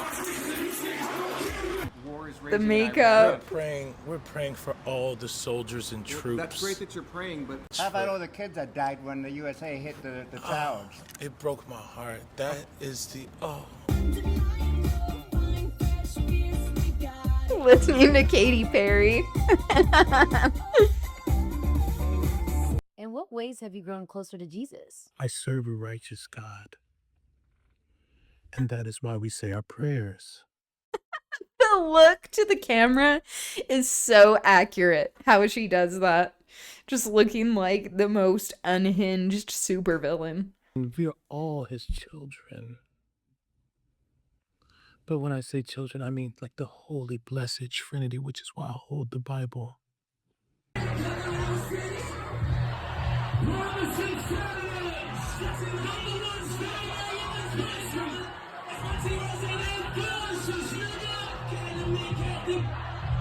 That was too... Sweet cream foam chai I ice know. matcha. It's so And accurate, Bella too. will have This looks like a all nice wig. organic pop cup. Organic? Yes, everything organic.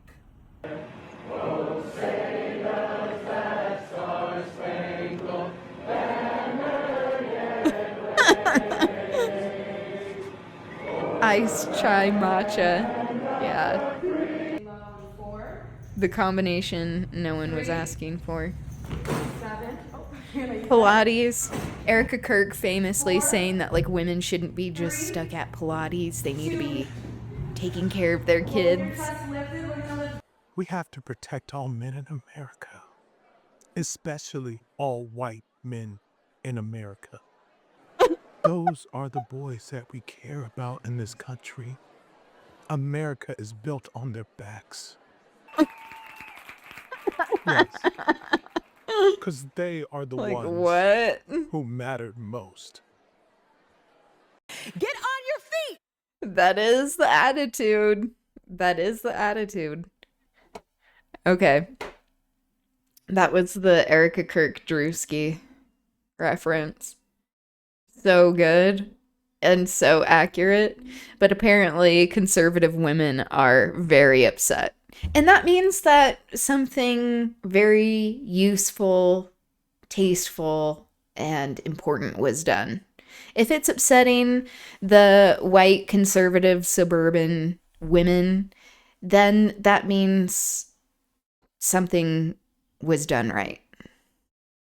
Mission accomplished. Exactly. Okay, even looking at this, the split screen, it's so accurate. Amazing. Okay.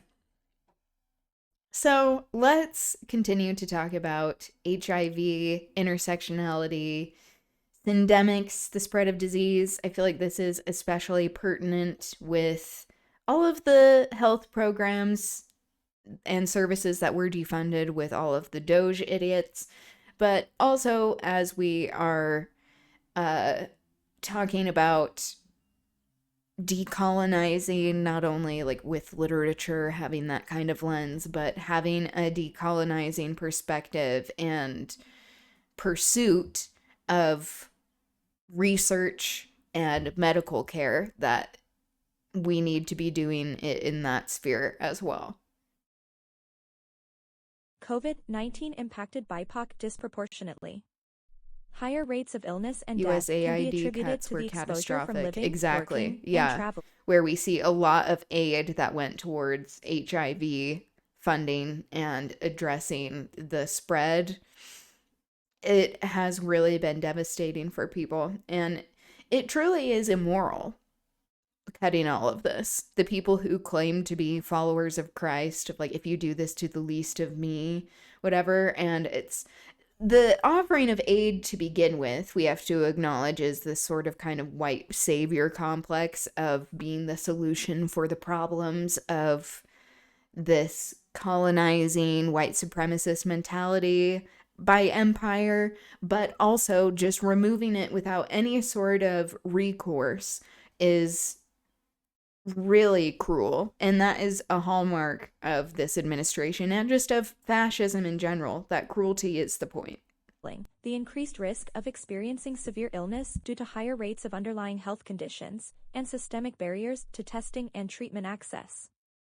Black and Hispanic people were provided smaller shares of vaccinations compared to burden and population size, and were less likely than their white counterparts to have received a COVID vaccine.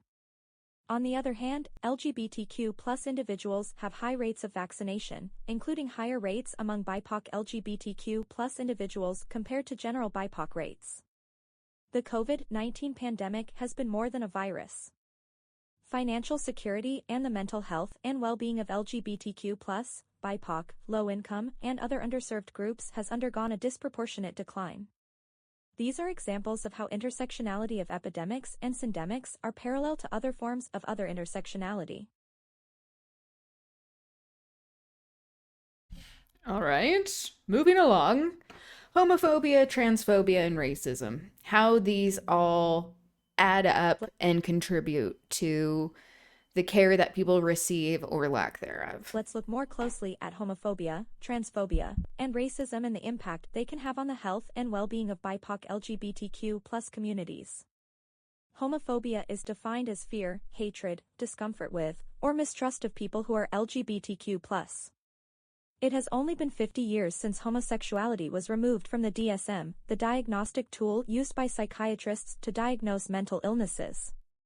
LGBTQ+ youth are at higher risk for substance use, sexually transmitted infections, depression, and suicide. Which, by the way, I mean, not to end right as they're mentioning suicide. Sorry. This is where these white Christian nationalists in the U.S. are wanting to go back to, is to diagnose queerness as a mental illness.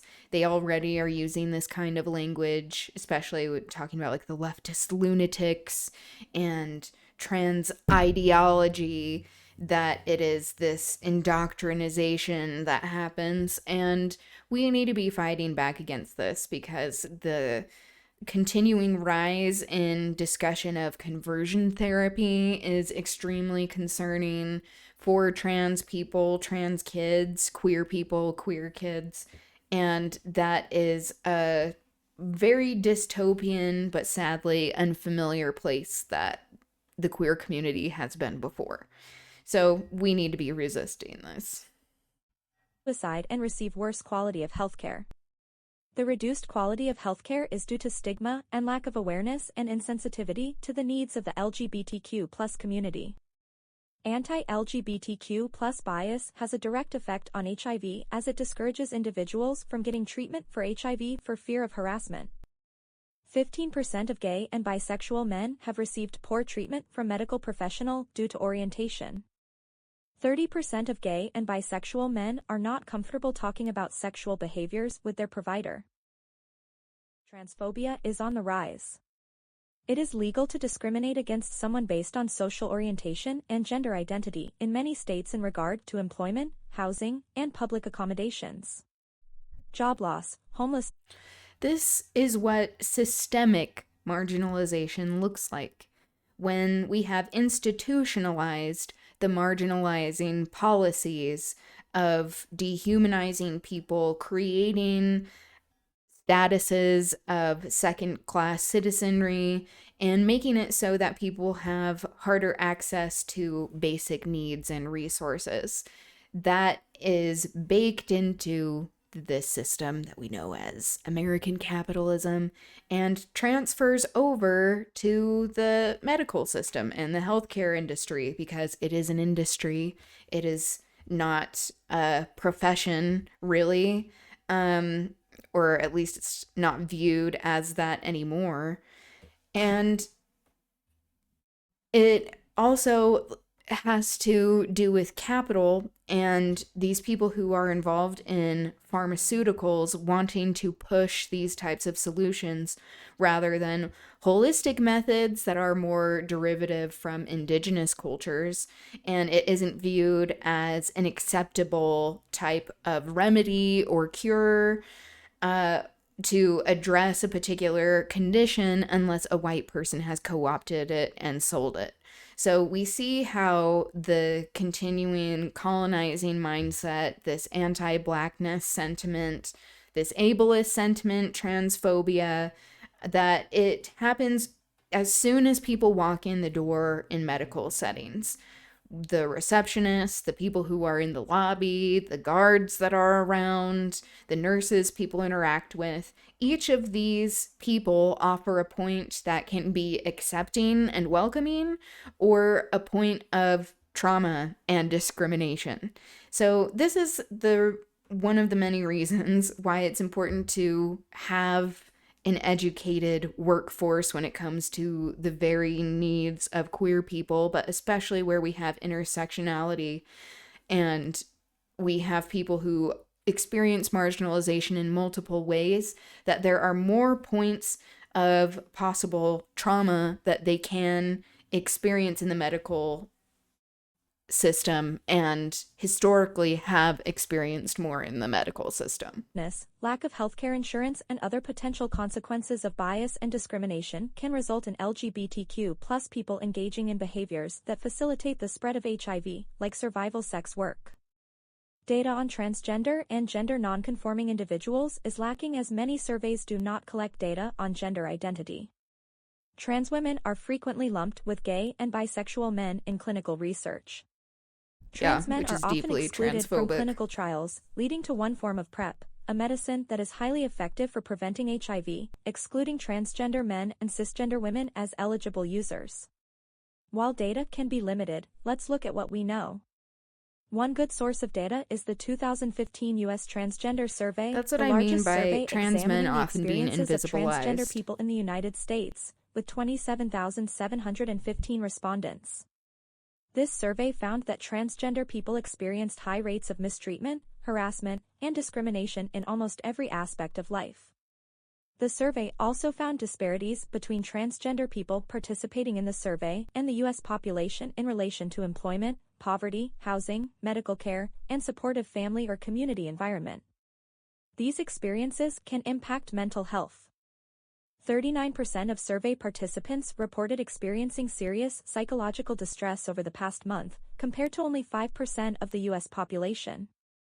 This can be compounded by experiences seeking healthcare. 33% of survey participants who saw a healthcare provider in the year prior to completing the survey reported a negative experience related to being transgender when seeking care. Additionally, 23% of respondents reported that they did not seek care when needed in the year prior to completing the survey because of fear of being mistreated due to their gender identity.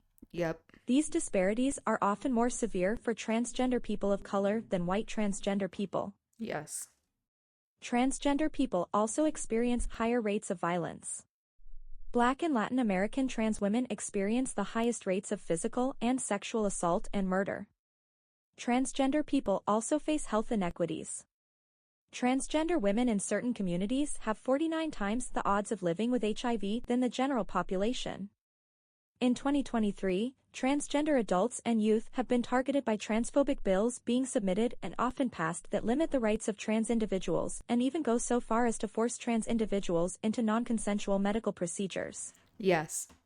The people who are so obsessed about surgeries are now being like, okay, now you have to have all of this medical proof to prove that you're trans, but then we're going to use this proof to have documentations of why you shouldn't exist as a trans person. And we see that this is being implemented in India, of having all of these barriers to being treated like a human being, having the kind of identification that you would like to have and how you would like to be perceived.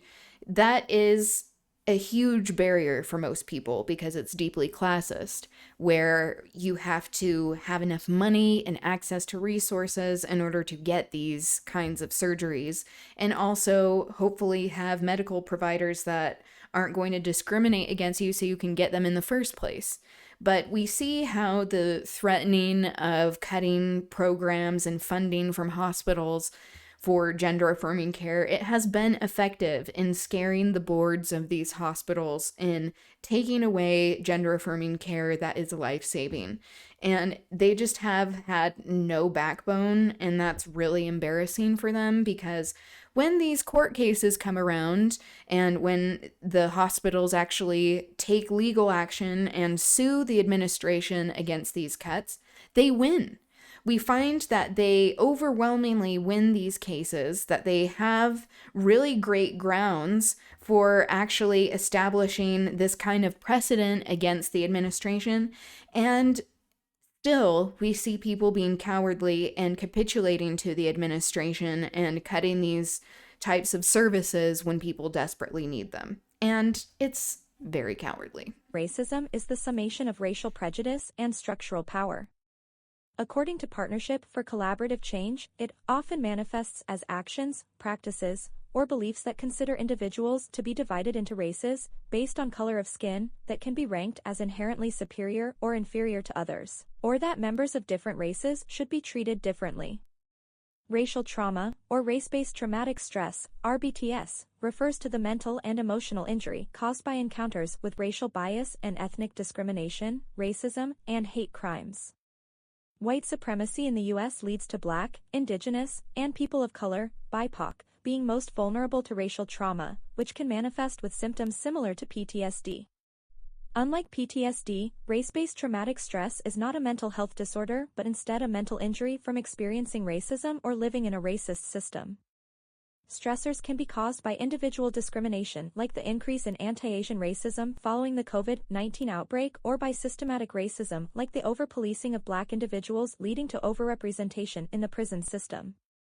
Stressors can be direct experiences or vicarious, like being exposed to violence in real life or in media, for example, the killing of Black civilians like George Floyd. Racial and ethnic minorities often receive lower quality health care than white people, even when insurance status, income, age, and severity of conditions are comparable. In 2005, the National Academy of Medicine, also known as NAM and previously known as the Institute of Medicine, reported that minority persons were less likely than white persons to be given appropriate cardiac care, to receive kidney dialysis or transplants, and to receive the best treatments for stroke, cancer, or AIDS. It concluded.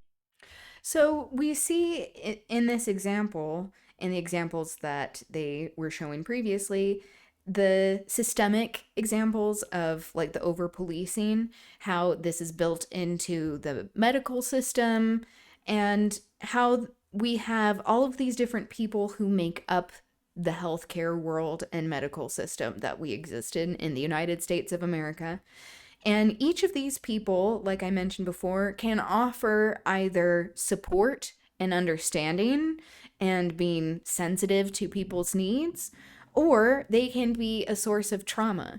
This is where we all have a lot of power in our various spheres of influence in treating people like human beings, that it is a direct way to resist the dehumanization that is going on a mass scale right now with marginalized people, but especially trans people, especially immigrants, people of color, people with disabilities, queer people, and how we are able to create this world that we want to actually be living in our own little spheres, that it pushes back against the authoritarianism that is imposing its will on us. That is a way to take back power and also humanize people that are actively being dehumanized in this administration and the policies that they are instituting. By describing an uncomfortable reality, some people in the United States were more likely to die from cancer, heart disease, and diabetes simply because of their race or ethnicity, not just because they lack access to health care. Medical mistrust is correlated to race/ethnicity and perceived discrimination. In one study, Black participants were 73% and Hispanic participants were 49% more likely than white participants to report mistrust in health professionals. Mistrust results in worse outcomes for patients. High levels of trust in a healthcare professional is linked to exhibiting better health behaviors, having fewer symptoms, and having a greater quality of life. We see how racism affects healthcare access in HIV prevention and care, like how BIPOC are disproportionately affected by HIV, yet are underrepresented in PrEP care access. All right, here's the check-in. What continues to drive racial and ethnic disparities in new HIV diagnoses? Racism and homophobia, HIV stigma, barriers to healthcare, all of the above.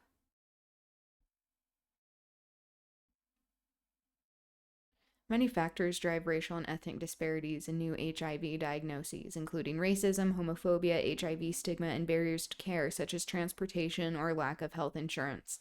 Yeah, transportation and access to it, having it be readily available for people and have it be affordable, this is a direct way to help working class people, marginalized people have a better quality of life. And this is one of the reasons why it's so important and exciting that Zoran Mamdani in New York City, the newest mayor, why he is pursuing fast and free buses, like similar to what they've done in Boston, like with Mayor Wu, who has done this. And it allows people to have more opportunities. And we see that it is one of the best ways to help people get access to resources. Woo, 100%. Now we will discuss the social determinants of health and the impacts on HIV and partnering syndemics. Oh, great. So I talked about this yesterday. I probably said it in a way that is not as profound and in depth, but that was a precursor. In this social determinants of health framework from the Kaiser Family Foundation, we see various social determinants of health intersecting with racism and discrimination. These intersect and affect health and well-being, which includes HIV prevention and care. In the next section, we will discuss how these social determinants of health intersect with racism, homophobia, and transphobia and its effect on BIPOC and LGBTQ+ populations. But before we move forward, let's take a deeper dive into some examples of factors that contribute to each social determinants of health category. The economic stability category of social determinants of health can include employment, income, expenses, debt, medical bills, and support.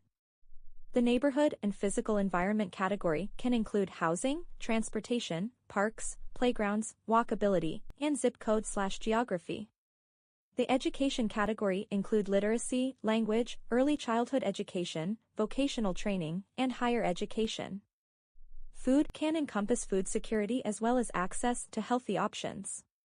The community, safety, and social context category can factor in social integration, support systems, community engagement, stress, exposure to violence/trauma, and policing/justice policy. Okay, as a quick insertion, something that people use to measure childhood trauma is something called ACEs, otherwise known as adverse childhood experiences, so ACE. And that looking at these social determinants of health and dividing these factors into more easily explainable questions for people to answer on forms. So like, for instance, did you experience like irregular meals growing up? That would be a category in food insecurity. And depending on how many adverse childhood experiences or events people have, the more likely they are to develop negative health outcomes while as an adult. So we see a direct result of traumatic experiences informing negatively people's adult experiences and their health. And lastly, the healthcare system can encompass health coverage, provider and pharmacy availability, access to linguistically and culturally appropriate and respectful care, and quality of care. Let's look at social determinants of health related to the healthcare system a bit deeper before we move on. We can see that provider and pharmacy availability are factors that contribute to overall health and wellness.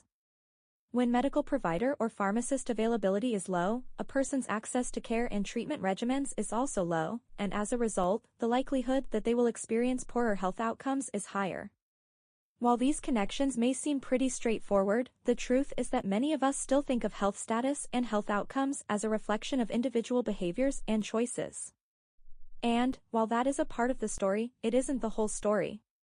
The social determinants of health framework shows us that to fully support the health and wellness of BIPOC LGBTQ+ communities, we need to consider the social context that people exist in and work collaboratively with patients to address their unique barriers to prevention, care, and treatment through that lens. Economic stability is a social determinant of health that intersects with homophobia, transphobia, and racism. Recent years have seen increases in inflation and living costs, creating more economic instability for many Americans whose wages have not increased. In fact, between 1979 and 2019 low-earning wages rose only 6.5%, middle-earning wages 8.8%, and high-earning wages 41.3%. Poverty reduces determines access how to stable housing, healthy foods, and if safe neighborhoods, you can get insurance your and healthcare, health and needs educational addressed. and employment opportunities. Poverty increased risk of mental illness, chronic disease, higher mortality, and lowered life expectancy. Poverty disproportionately affects BIPOC and LGBTQ+ communities. Institutional racism and discrimination contribute to unequal social and economic opportunities. 22% of LGBTQ+ adults are living in poverty compared to 16% of their cisgender and straight counterparts. 48% of Latinx and 39% of Black transgender adults are living in poverty. For every dollar of a typical worker, LGBTQ+ workers are 90 cents, Black workers 80 cents, trans men and non-binary 70 cents, and trans women 60 cents. LGBTQ+ individuals typically work in jobs associated with lower earners and benefits. A 2018 study found that 40% of LGBTQ+ individuals work in low-paid sectors, 15% in restaurant and food services, 8% in hospitals, 7% in K-12 education, 7% in colleges and universities, and 4% in retail. So this is where we see the very intentional tactics of the billionaire class ostracizing certain groups of people so that they can have cheap labor. People who are already in situations that are impoverished or closer to poverty, how they keep people in poverty, how they make it so documentation is hard to receive for people to get jobs that are equitable, that they can unionize in, that they actually have access to health care and insurance. That these kinds of policies are to enforce the exploitative capitalist status quo, like with immigration and keeping people undocumented so that they are more easily exploited by the capitalist class. That we see this with all forms of marginalization, that the capitalist class is doing this for cheap labor and for sustaining their hierarchies. Neighborhood and physical environment are social determinants of health that intersect with homophobia, transphobia, and racism. Racial and ethnic minorities and those with low incomes are more likely to live in neighborhoods with unsafe air and water, high rates of violence, and other health risks like secondhand smoke and noise pollution. One systematic review found that neighborhood advantage, measured both subjectively and objectively, had a robust correlation with HIV vulnerability. In fact, there is a stronger link between neighborhood-level factors and drug use than sexual behaviors that increase vulnerability. Institutional racial discrimination has resulted in segregated geographies and constrained social and sexual networks in areas with limited resources, which results in a greater disease burden. Increased HIV vulnerability due to drug risks, particularly injection drugs, as well as less access to harm reduction services and drug treatment. Education access and quality are social determinants of health that intersect with homophobia, transphobia, and racism. Higher levels of education are correlated with living healthier and longer lives. African American students are less likely to have access to college-ready courses, and Black and Latino students are underrepresented when they do have access. Students of color attend schools with fewer resources and some less experienced teachers. BIPOC and LGBTQ+ students are more likely to face discipline and have reduced educational time as well as attend alternative schools. Of those unsure or not planning to graduate, over half of LGBTQ+ students cited unsupportive and hostile school environments. Community, safety, and social context are social determinants of health that intersect with homophobia, transphobia, and racism. Incarceration and police brutality fall into this category and intersect with homophobia, transphobia, and racism as well. 33.3% of women and 5.5% of men in prisons and 26.4% of women and 3.3% of men in jails identify as lesbian, gay, or bisexual compared to 7.6% and 6.8% in the general population. Transgender individuals are more likely to be arrested when acting in self-defense or when they are victims of sexual assault, experience police brutality Yes. defended as Victim blaming. LGBTQ plus panic defense, and are more likely to be profiled as sex workers, which also increases risk of police violence and arrest.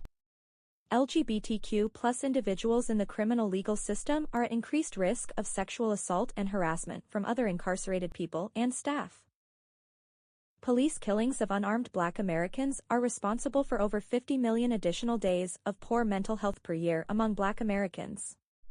This is likely due to vicarious trauma from media depictions and the common occurrence of these killings. 32% of the U.S. population is represented by African Americans and Hispanics, compared to 56% of those incarcerated, and African Americans are 5 times more likely to be incarcerated compared to whites.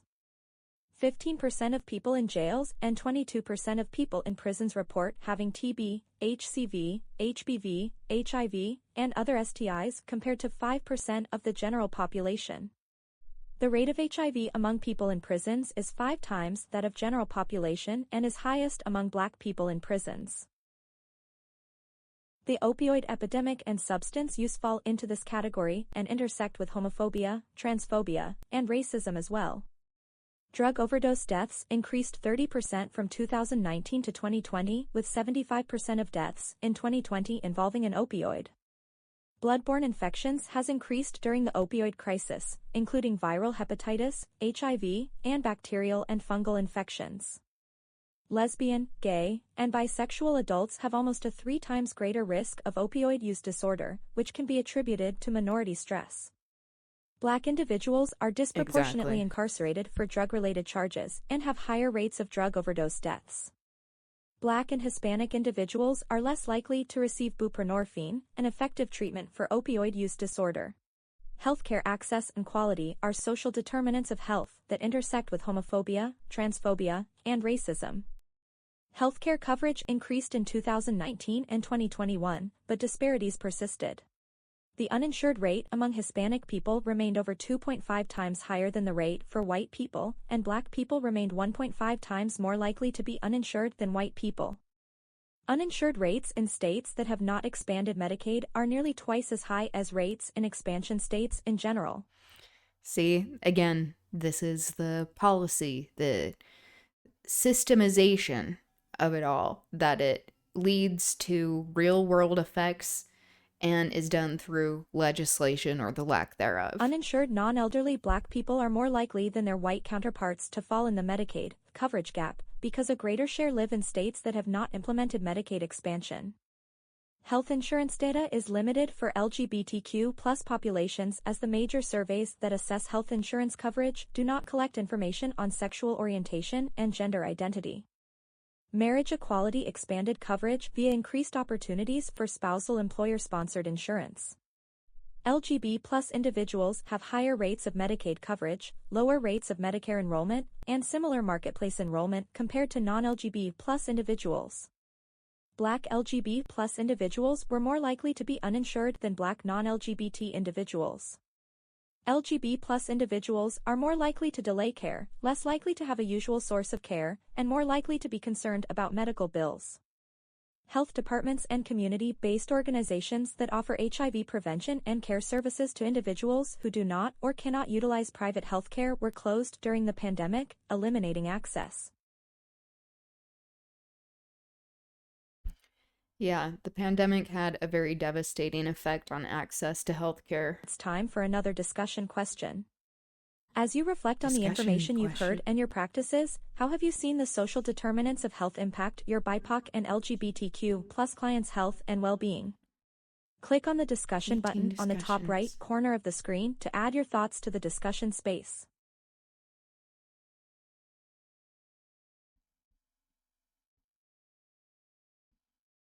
Impacts.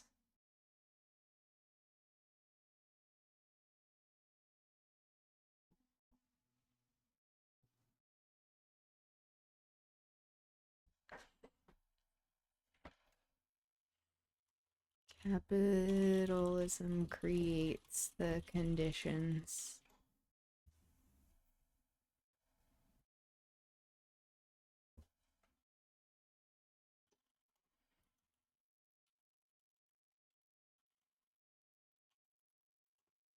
capitalist system ensures the marginalization of certain groups of people through institutionalized policy.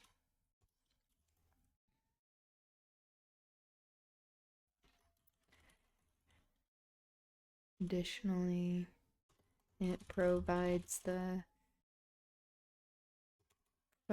permission structure for people operating in capitalism to discriminate against marginalized people. Okay. Complete and continue. All right. Let's watch one final video on addressing intersectional social determinants of health.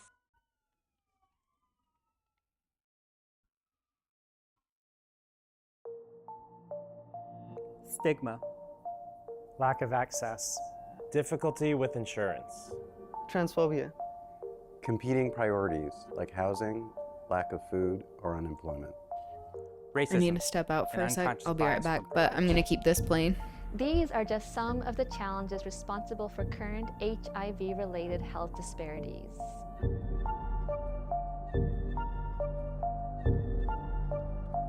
We are increasing the percentage of persons living with HIV who know their status, are linked to care, achieved viral suppression, and reducing death rates. Although there have been decline in HIV diagnosis for women, people who inject drugs, and heterosexuals, the epidemic among gay and bisexual men and transgender communities remains severe. The National HIV/AIDS Strategy, or NHAS, updated to 2020, has become the roadmap for collective action in the United States. NHAS has 4 goals: reducing new HIV infections, improving access to care and health outcomes, reducing HIV-related health disparities, and achieving a coordinated national response. In order to achieve these goals, social determinants of health, such as stigma, discrimination, education level, and geographic region, must be addressed. HIV is a public health priority with large-scale impact and known strategies to address it. CDC funds the Capacity Building Assistance Provider Network to provide free program services to the HIV prevention workforce. We help to strengthen the workforce to achieve the goals of the National HIV/AIDS Strategy. We work with health departments, community-based organizations, and healthcare organizations to provide free training, technical assistance, consultation, and information. Capacity Building Assistance focuses on high-impact HIV prevention, designed to achieve greater success with federal HIV prevention dollars. If you're a person living with HIV, you might be struggling with a variety of factors beyond just prevention or treatment of HIV. If you are unstably housed and/or unemployed, these are all issues that we as providers and as health departments and as community partners need to be thinking about if we want to have a comprehensive approach to the epidemic. As a street outreach worker, I get to work with the trans community and get to hear what their experiences are with accessing services. And some of them don't have a medical provider who understands where they're coming from, their experiences that they're going through, the language to use, the correct pronouns to use for them. Trans-specific, culturally competent care is very important. I know of an instance where a client just walked out of a clinic because she refused to be counted as a men who have sex with men category when asked about her sexual partners. I'm afraid the message she took home was, I don't count. HIV-related disparities that I see in the work that we do often have to do with stigma. So where do I go in my community where people don't know me or don't know this about me or can't find it out about me because that's where I showed up? We seek to create community where we bring together Black, African-American, gay men to define and design what community means for them. We seek to do that in non-traditional ways by meeting in unconventional venues such as someone's home, a restaurant, a barbershop, without this feeling of a health filter over top of it. When it comes to working with American Indian and Alaskan Native communities, it's important to realize that each of these communities have a specific language, have a specific culture, have a specific ceremony and religion. Recognizing that the relationship that capacity building assistance providers can have with Native communities has to be based on trust, has to be based on humility, and has to be a long-term relationship that you want to establish and to maintain. Within our National Capacity Building Assistance Provider Network, a portion of our efforts are focused on examining and addressing social determinants of health that create implicit and explicit barriers to HIV prevention and care. Many of these are experienced on a larger structural and policy level as well, and can really exacerbate stigma that is experienced by many communities. Our services help providers make practice changes, create supportive policies and protocols, and to develop interventions that not only focus on the individual, but also on the provider, the organizations, and the community.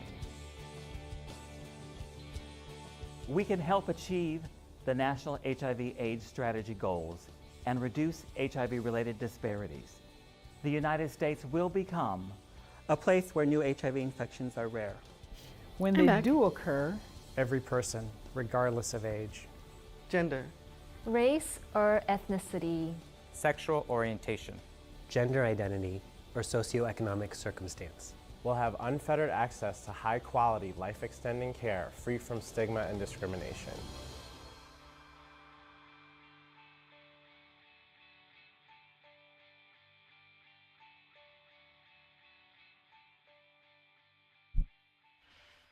Okay, just caught the tail end of that. Continuing on. Let's review what we learned in this course. HIV does not discriminate against race, gender, sexuality, age, or geographic location, but systems of discrimination lead to inequities in HIV and its endemics.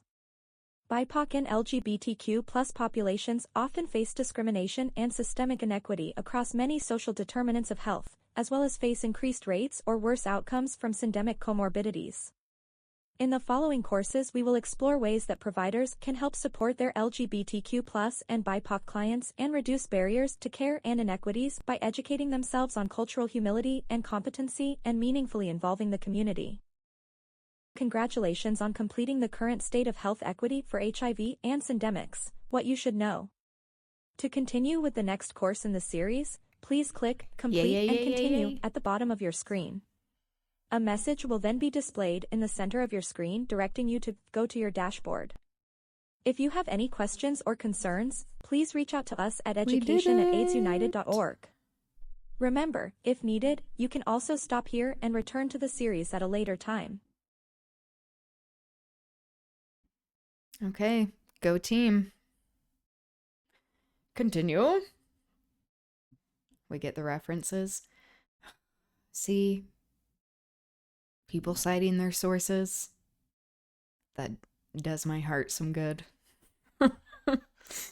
Okay, let's do course 2. Becoming a culturally humble healthcare provider, turning theory into practice.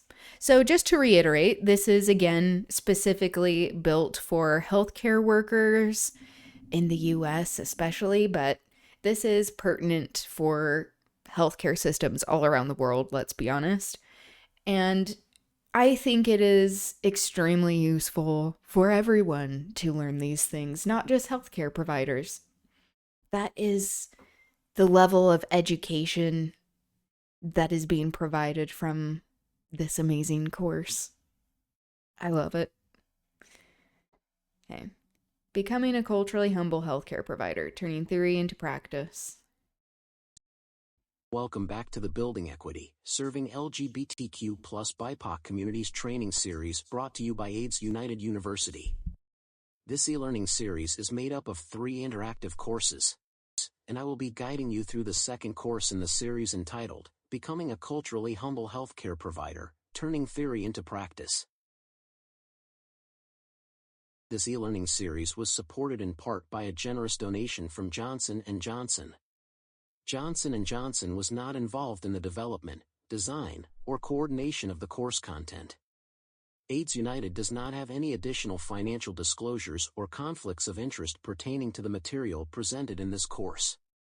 Can appreciate that transparency. Remember, you can... If only Johnson & Johnson would distribute their wealth more. This is the issue with charities and philanthropy.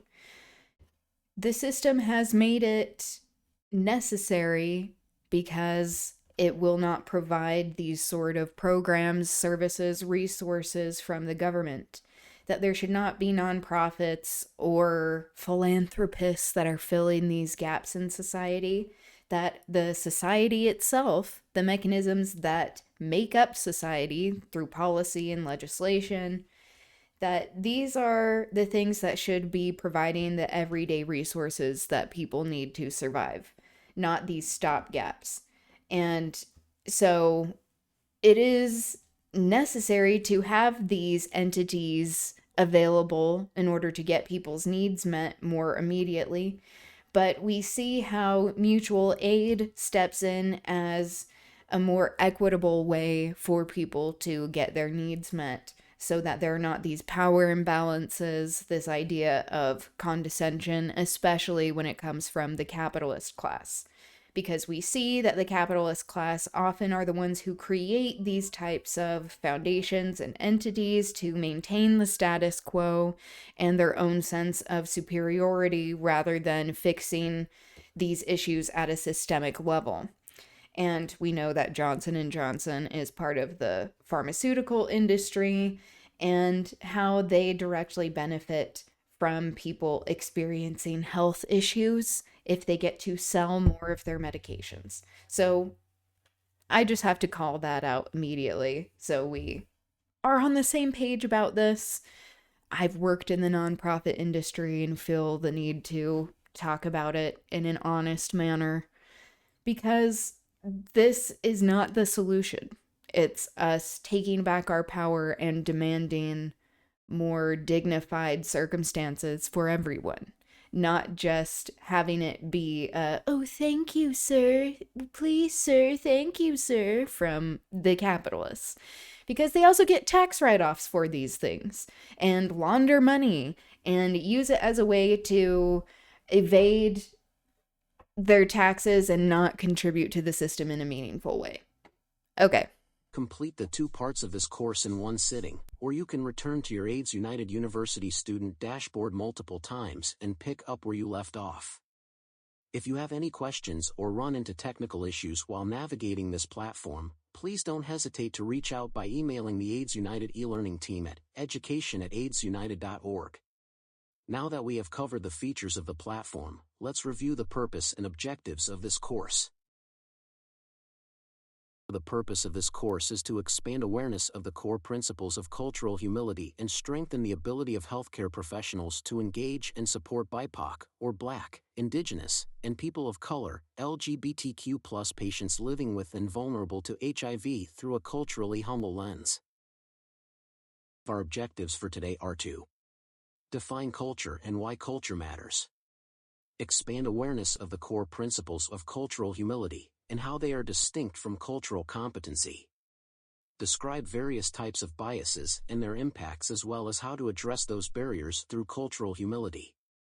In order to understand how we become culturally humble providers to the communities we are serving, we must take the necessary steps to not only understand community but address past harms through self and organizational reflective work.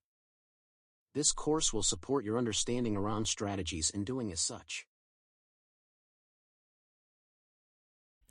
Completed introduction. Woohoo! Check-in. Culture is a shared system of values and beliefs, positive attitudes and connections to people with HIV, negative attitudes and beliefs about people with HIV. Which of the following is not a principle of cultural competence? Facilitating learning between providers and communities, treat all patients exactly the same, collaborate with other organizations, value clients' cultural beliefs.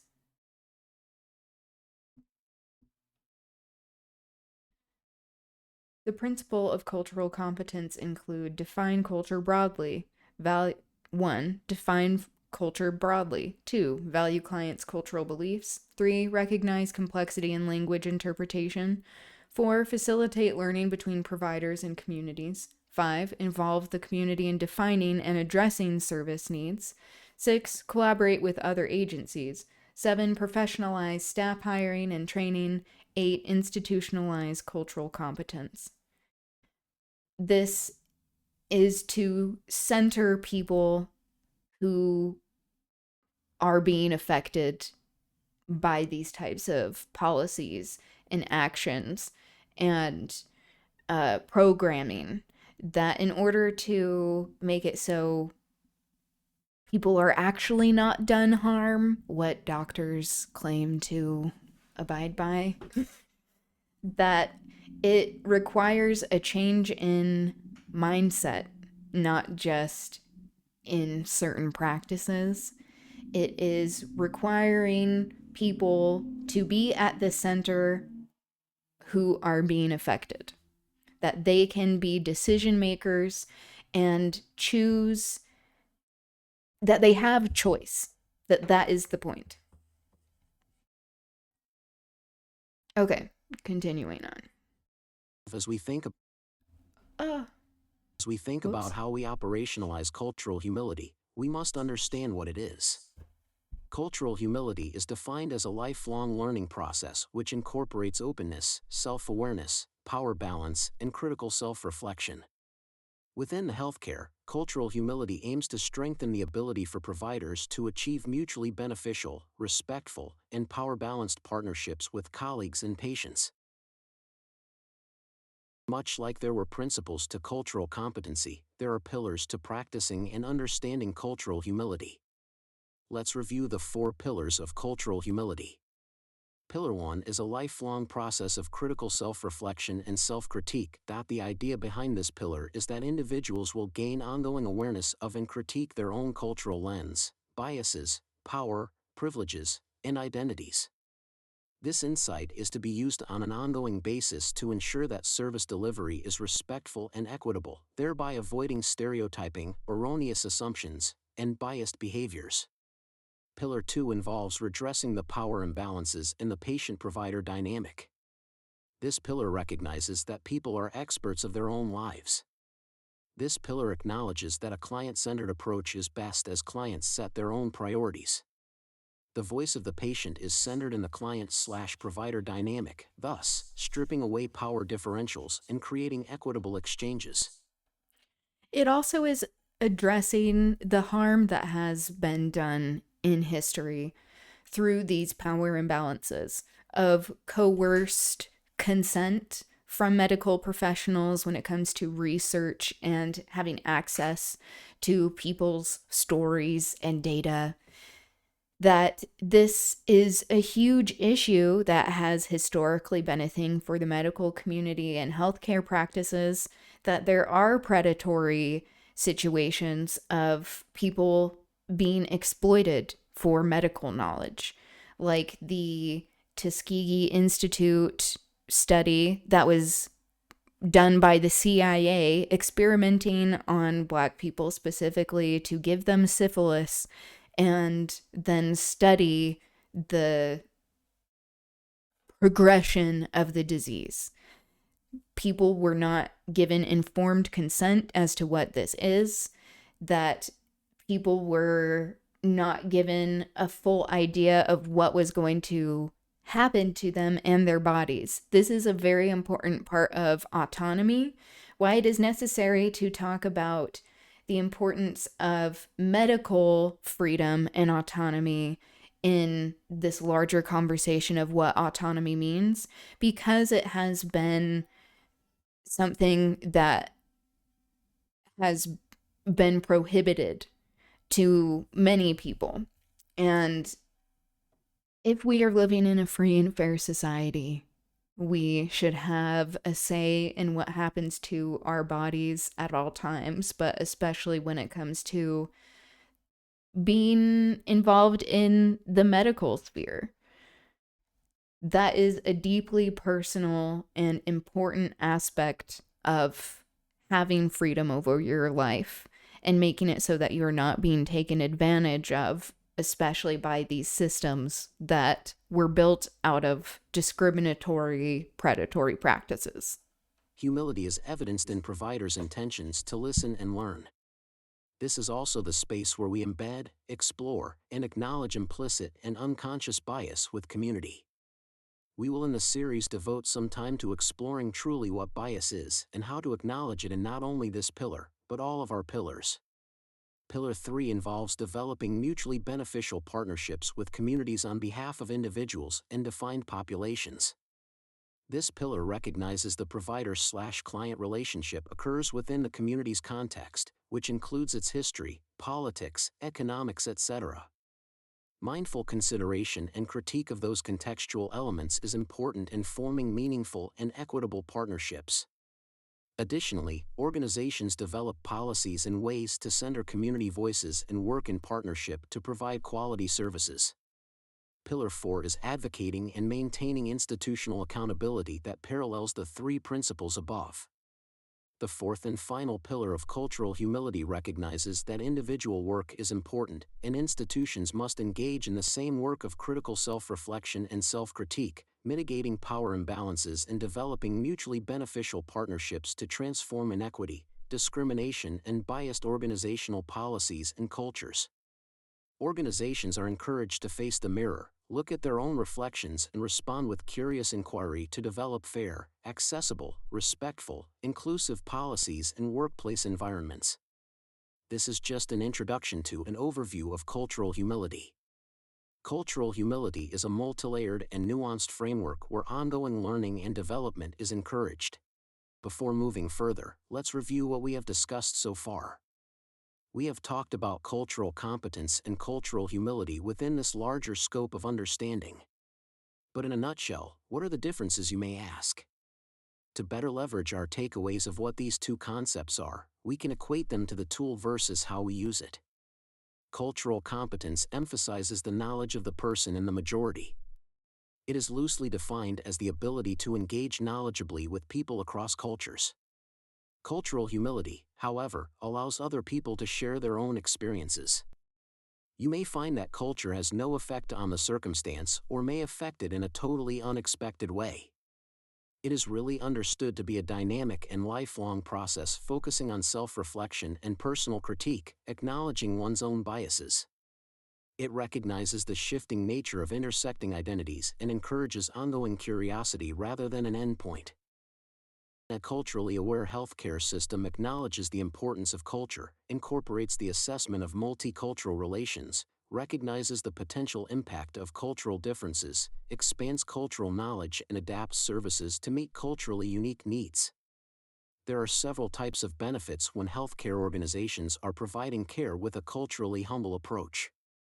The benefits can be social, including increased respect and trust with patients, increased community engagement in their health, and supporting patient in their care and wider well-being.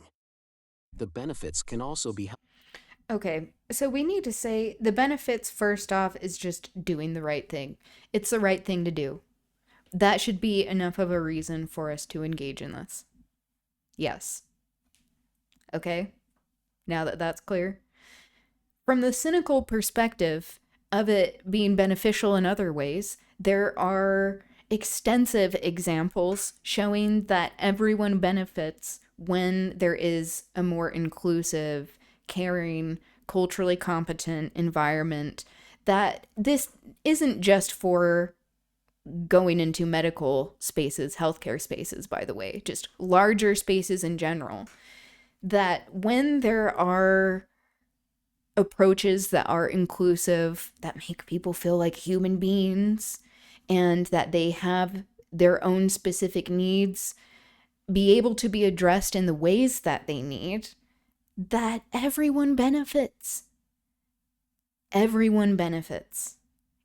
Even from the most cynical viewpoint of being in capitalism, of being able to make money from people, that still happens, but that shouldn't even be part of the equation. That we have this capitalist influence on people's health and if they have access to living a healthy life or not.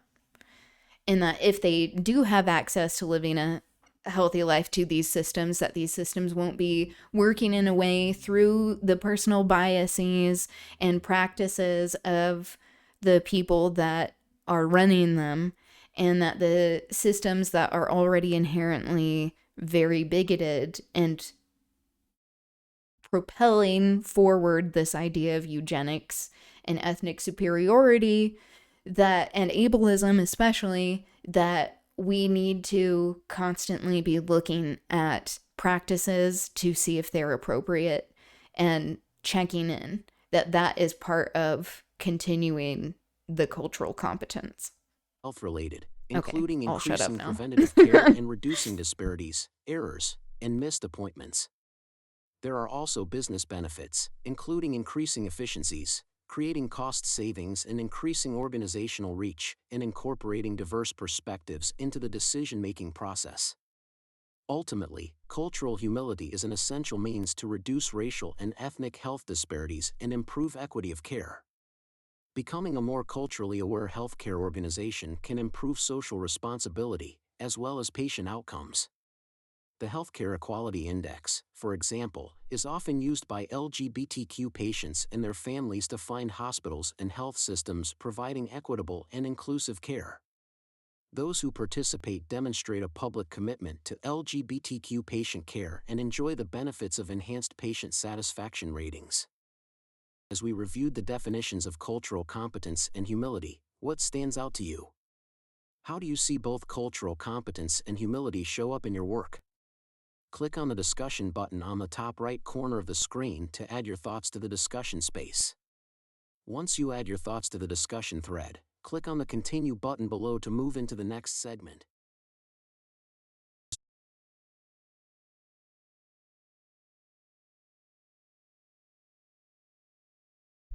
Okay.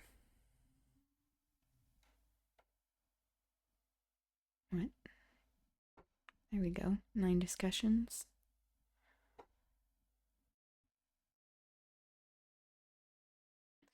Being able to work in a community with others and being compassionate and empathetic within their concerns. This, to me, is always already ingrained in a cultural humility framework. I am glad to hear that you've enjoyed the training thus far. Oh, that was the reply. Whoops. Expanding my learning. This is from Jacques. I value being able to learn throughout my life because it allows me to better serve those who are coming to me with questions and concerns about their care. Every person I encounter teaches me something valuable. It was interesting to learn how cultural humility in healthcare focuses on mutually beneficial relationships, because I do believe we can learn and grow from the interactions with patients and not just our colleagues. Hello, Bounce House. Welcome. We are learning about intersectionality with HIV, HIV awareness, barriers that people with HIV experience, and how there are similar barriers that other people experience who have these intersections that many people with HIV have. Okay. So this is the section on defining cultural humility, which this is normally for healthcare providers and workers, about being culturally competent, understanding what intersectionality is, how there are various factors of people coming in, experiencing different health situations and disproportionate negative health care situations because of marginalization.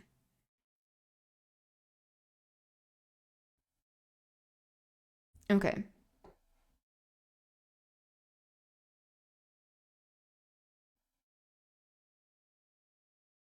Oh, wait. To understand more about the need for both cultural competence and cultural humility in healthcare, let's look at some videos that highlight the real-world experiences of LGBTQ+ people accessing healthcare. As you watch these videos, reflect on the experiences shared and what you can do to create more inclusive and safe environments for BIPOC LGBTQ patients in your own practice.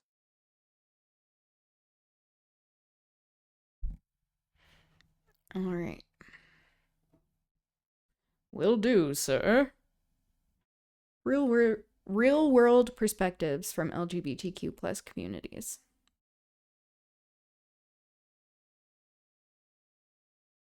I just say queer, but not everyone does.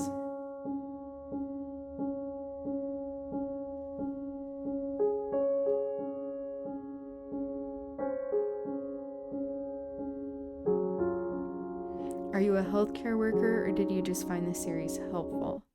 I used to work for the Utah Health Department, and I had a friend who I used to work with who then went to work at AIDS United, who put on this series, and he helped create this series. So it is very aware of the health issues that queer people are experiencing, and also talks about intersectionality and HIV specifically in ways that are destigmatizing, that I think is just amazing work, especially when talking about the larger political context of all of these programs being cut and defunded, that all of these contracts are being canceled, especially for entities that are serving people with HIV that the government is not interested in serving itself. And how, as part of destigmatizing the disease of HIV, it helps create better health outcomes for the people who experience it and just for everyone in general. That everyone experiences better health outcomes when we live in an equitable society that isn't discriminating against people. Who would have thought? That's the rundown so far. But I think it's just helpful in general for people to know this. I was a tester for this series, and I was immediately impressed, clearly. And this is something that I think everyone can benefit from going through. So this is what we're doing.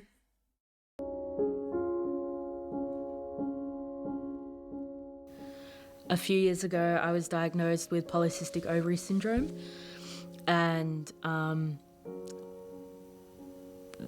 the doctors who treated me wanted to treat me as if I was a cisgendered woman who wanted to have kids, and didn't really take into account that that's not necessarily the way I identified or what I wanted.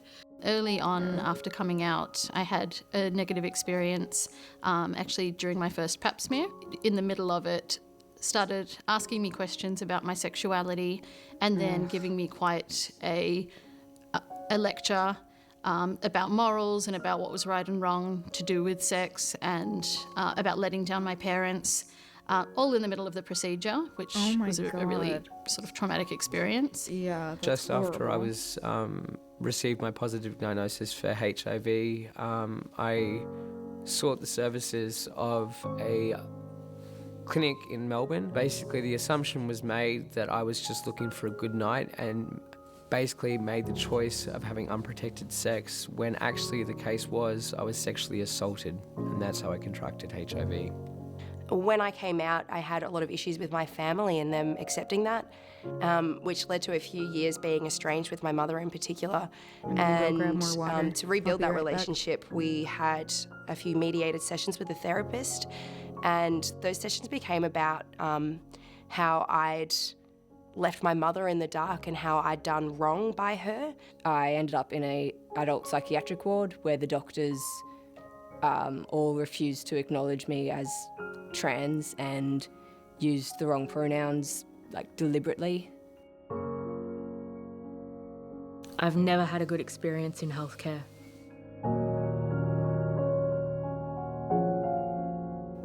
It made me feel like I couldn't trust doctors. It made me feel like I had to very much bury who I am and just pretend to be normal, I guess. This experience made me feel really vulnerable and not safe in my vulnerability. Yeah. This experience made me feel dehumanized. It made me feel like I wasn't worth as much as other patients. I've had one really good experience with a neurologist that I saw. She noticed that I'd ticked Mr. on the box, but my doctor had put the referral as female. And so she actually spoke to me sort of briefly about that and just asked what pronouns I'd prefer. And when she then had to write a letter again, she checked what I wanted to actually have on it. And that was fantastic. I had a good experience with a GP who wasn't fazed in any way, you know, didn't blink, didn't act uncomfortable or awkward as soon as I mentioned my partner.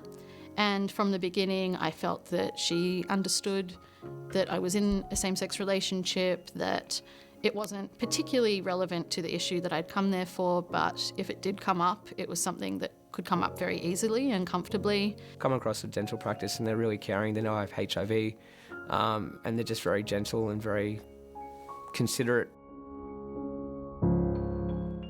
My message to healthcare providers would be to take the time to really learn about and become comfortable around issues relating to sexual diversity and gender diversity.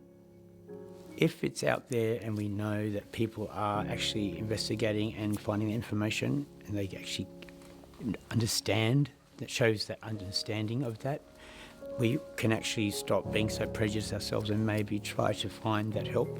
LGBTI people do go through more issues because we do have to deal with mental health at a higher rate than our heterosexual counterparts. My message to healthcare providers would be just listen to your patients. If they say that they're trans or they prefer certain pronouns, that doesn't really affect you as a doctor. Just use the pronouns they ask. It starts with just a dialogue, communicating, and not It doesn't have to be expecting it to be listed on a piece of paper. Or it shouldn't be, at least. It's very important that we have a communication that's one-to-one and that someone is actually listening to what we're saying.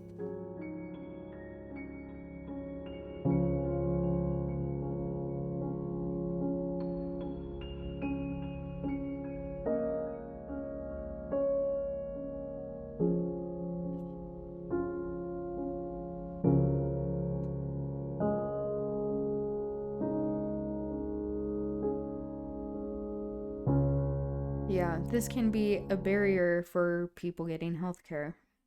Distrust in the healthcare system, and that is not for no reason. You completed Introducing Cultural Competence and Cultural Humility. Okay. Let's now talk about understanding and addressing bias. Understanding and addressing bias is key to implementing all 4 principles of cultural humility. This concept in unconscious practice is often overlooked and underexplained, so we want to explain and explore what and how this shows up in our spaces of service and engagement. As we engage in critical self-reflection, we can also begin to reflect on biases. What is bias? Everyone has biases. Bias are learned viewpoints or preferences that encourage us to gravitate toward people, things, or situations that are familiar to us. Biases can be informed by prejudice that result in favoring one thing, person, or group compared with another, usually in a way that's considered to be unfair. Biases may be held by an individual, group, or institution and can have negative or positive consequences. There are 2 types of biases: conscious bias, also known as explicit bias, and unconscious bias, also known as implicit bias. It is important to note that biases, conscious or unconscious, are not limited to ethnicity and race. Becoming more aware of our own biases and working to address them can have many benefits for ourselves, our workplaces, and our patients. Some of the benefits of tackling unconscious bias include: it supports attracting a more diverse talent pool, leads to fair decision-making processes and practices, encourages creativity and innovation, improves employee engagement, results in higher levels of productivity, increases company revenue. Additionally, understanding our biases in a healthcare context could improve patient satisfaction, reduce clinical errors, improve patient safety, and provide better care for marginalized communities. Increase hiring of a workforce that is representative of the communities they serve. And ultimately, improve health outcomes. Now that we have learned a little more about unconscious bias, let's put what we have learned to the test by analyzing a scenario. Meet Fabian, who identifies as a gay cisgender man. Fabian is a new primary care patient at the local community Hi, health Fabian. center. Nice to meet you. Fabian's assigned primary care physician is Dr. Sorrow. Oh, he's On the day of mean. Fabian's first appointment, Dr. Sorrow enters the exam room very abruptly and seems distracted and impatient. When performing the history and physical assessment, Dr. Sorrow rushes through questions, and when Fabian responds, the doctor doesn't allow him to finish his sentences. Uh-oh. Dr. Sorrow doesn't ask any questions about Fabian's social or sexual history because he is feeling uncomfortable. Dr. Sorrow reviews Fabian's chart and notices that Fabian had a recent HIV test. However, he doesn't discuss this with him because he is concerned that he will come off as being judgmental and offensive. Dr. Sorrow never inquires on any areas of concern for Fabian, and after telling him to follow up in 6 months, he leaves the exam room. Fabian leaves the health center feeling unheard and unseen. He isn't sure if he'll return for his next visit.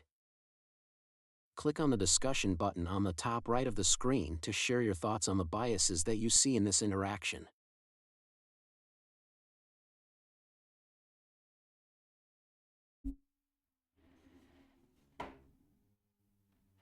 Discussions.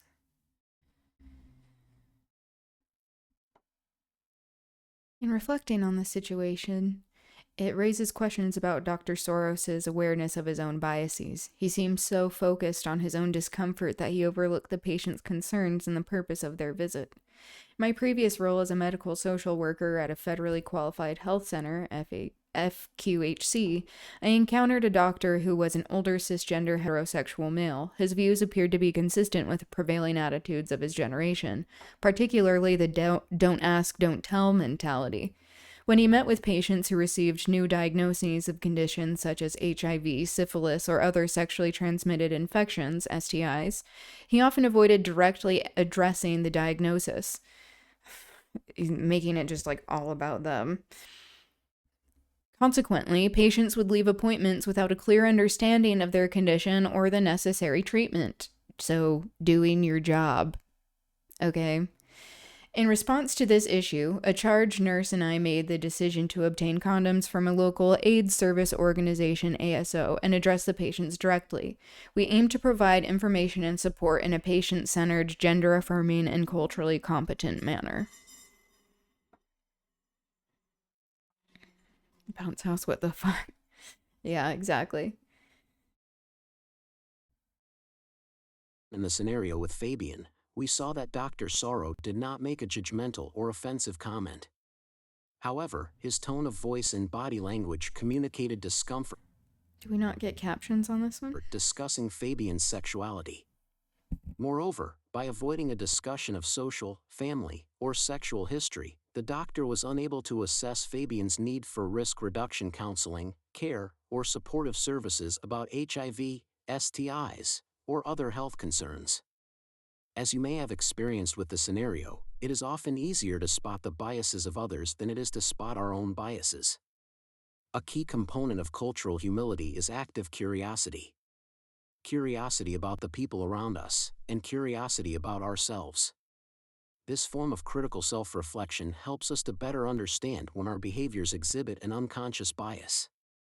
Here are some self-reflection questions that might be helpful to ask yourself as you explore your own unconscious bias.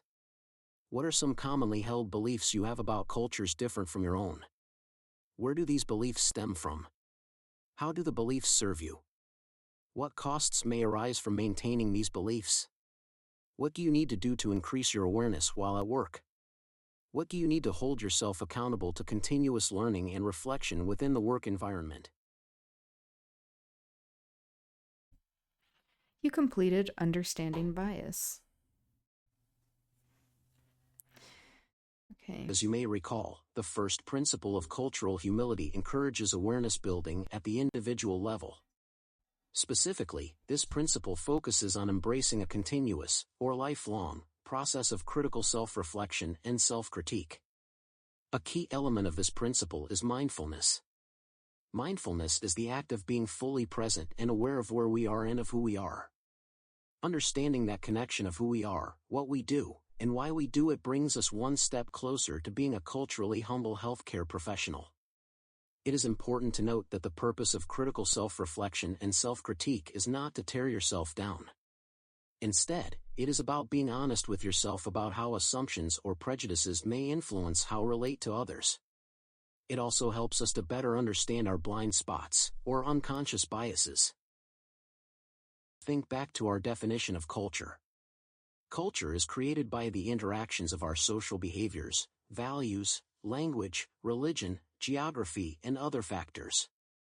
Thus, it is important to examine identity. Identity is an expression of many of the factors upon which culture is formed. Let's take a look at what some of the cultural identities and groups are. Religious affiliation. Age. Damn, they missed word there. Oh, they did? I didn't catch that. What was that? Identity is an expression of many of the factors upon which culture is formed.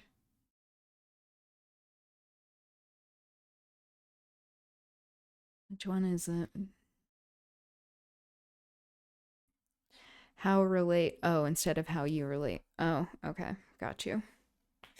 Yeah, and we see how with culture and it establishing many of these norms of what we perceive gender to be, what it should or shouldn't be, that the people who control culture are often these capitalist billionaires who have a vested interest in defining what is acceptable and what isn't. In the subtitles and the spoken section. Oh, gotcha. That's a good catch. Cultural identities and groups are religious affiliation, age, physical ability, gender and sexual orientation, race/ethnicity, professional, educational, geographic, socioeconomic.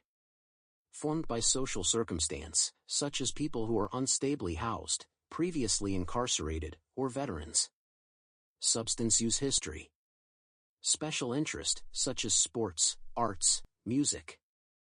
For now, take a moment to think about your own identities. What are the cultural groups you belong to? If needed, pause the video here and grab a blank sheet of paper and something to write with. Now that you have paper and a writing utensil, number the page from 1 to 10 like you see on the screen.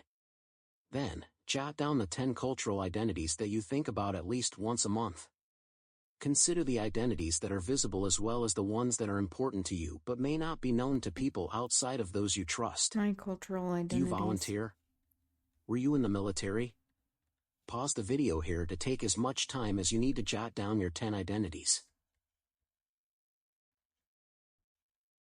Turn the page over and draw a stick figure in the middle of the page like the one you see on the screen. At the top of the stick figure next to... Okay, I have to write down my identities.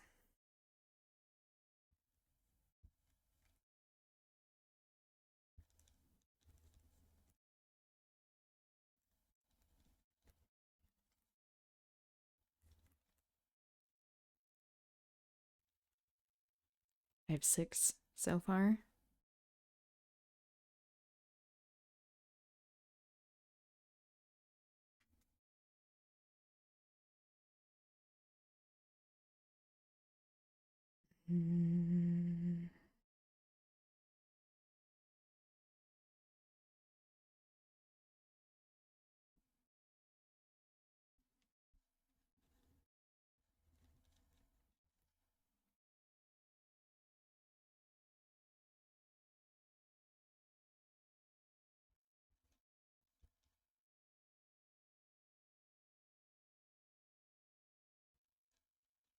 Okay. Done.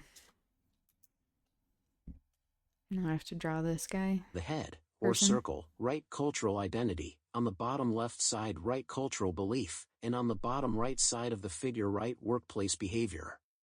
Pause the video here to take as much time as you need to draw your figure. Here's an example of how to complete this exercise.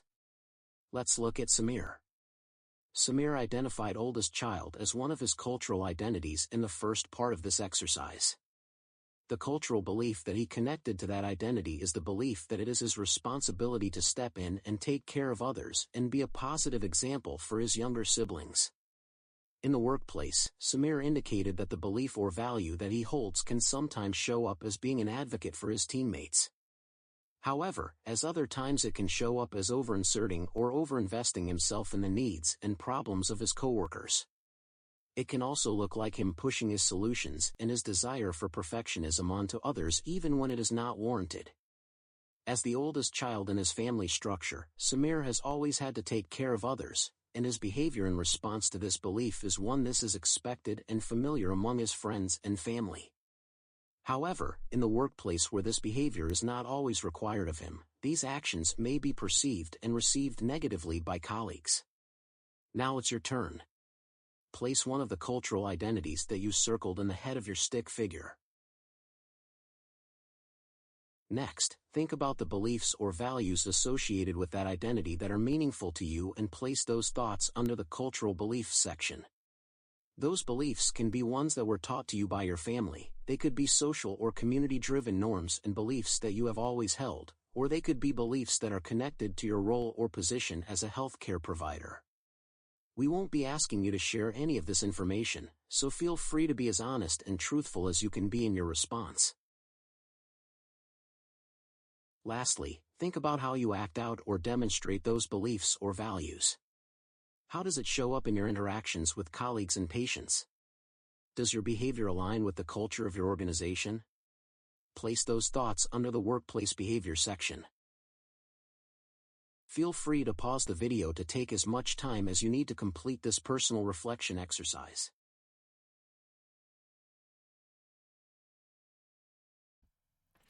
Okay. I didn't time these as well. But I didn't realize how late it got. I will go ahead and get started on the reading. But we completed cultural humility principle number 1. Okay.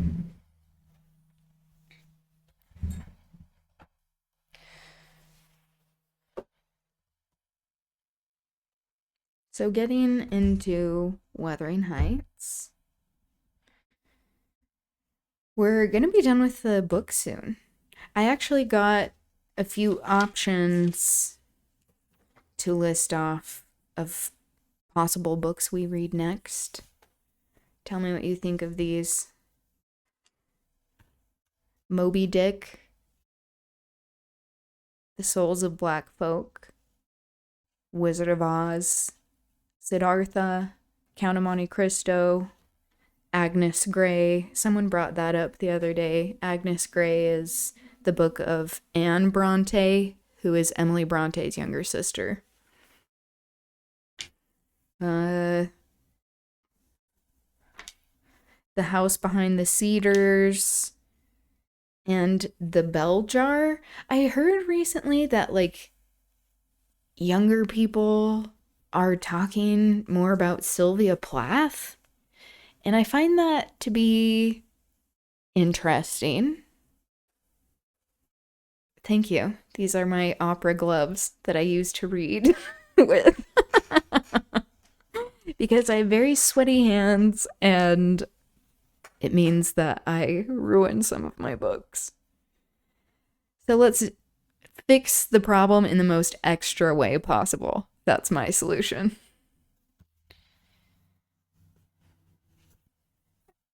Okay. If any of those sound interesting to you, do let me know.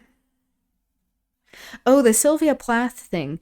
I think that reveals how bleak the situation is for youth right now, that they are talking about Sylvia Plath a lot.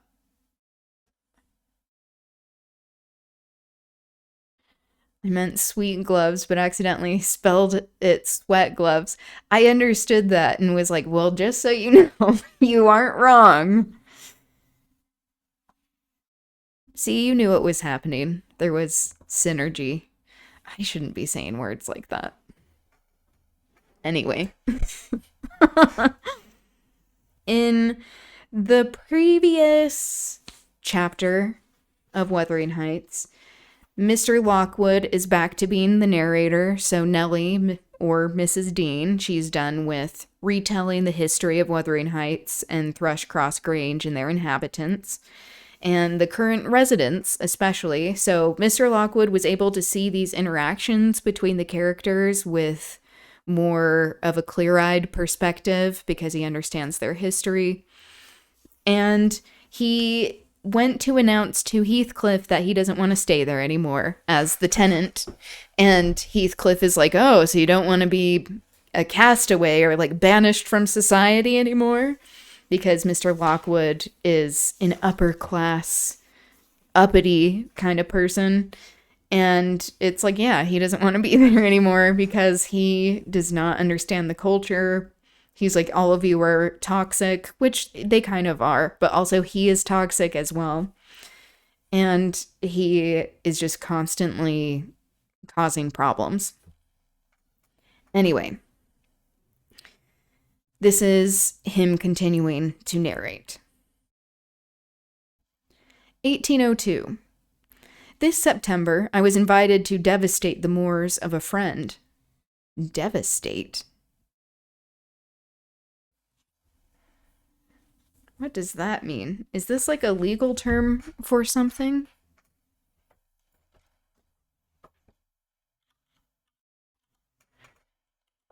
Devastate definitions.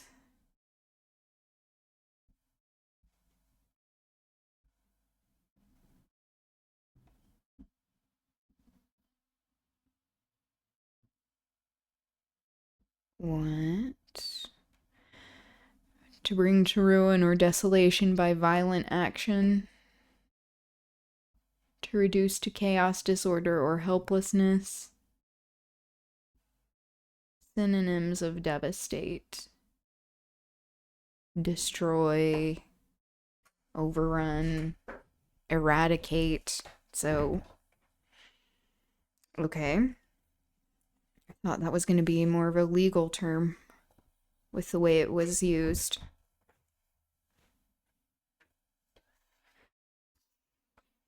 I was invited to devastate the moors of a friend in the north, and on my journey to his abode, I unexpectedly came within... Oh, whoops, I'm reading in my voice, and the voice I've been doing for him is different. Let me think. Okay. This September, I was invited to devastate the moors of a friend in the north, and on my journey to his abode, I unexpectedly came within 15 miles of Gimmerton. The hostler at a roadside public house was holding a pail of water to refresh my horse, when a cart of very green oats, newly reaped, passed by, and he remarked, "Yon's fro Gimmerton, na? They're allus 3 wick after other folk with our harvest." Gimmerton? I repeated. My residence in that locality had already grown dim and dreamy. Ah, I know. How far is it from this? Happen 14 mile o'er the hills, and a rough road, he answered. A sudden impulse seized me to visit Thrushcross Grange. So this is after he had been gone from Wuthering Heights. He is happening to pass by. So we aren't sure exactly how much time has gone by.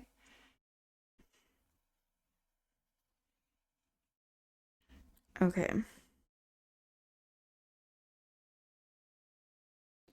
It was scarcely noon, and I conceived that I might as well pass the night under my own roof as an inn.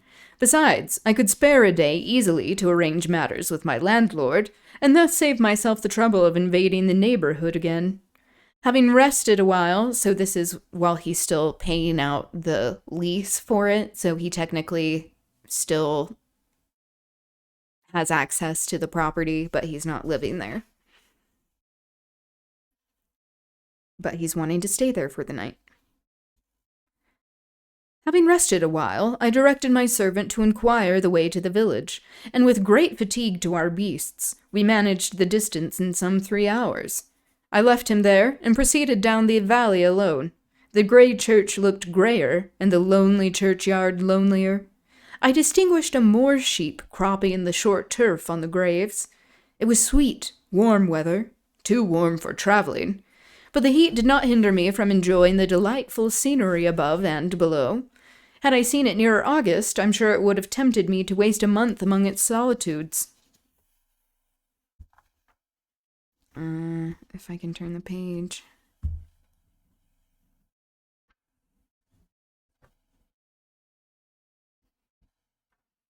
Oh boy.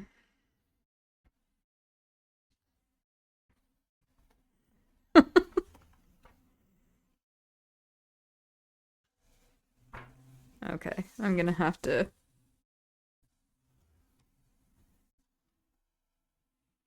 remove one of the gloves.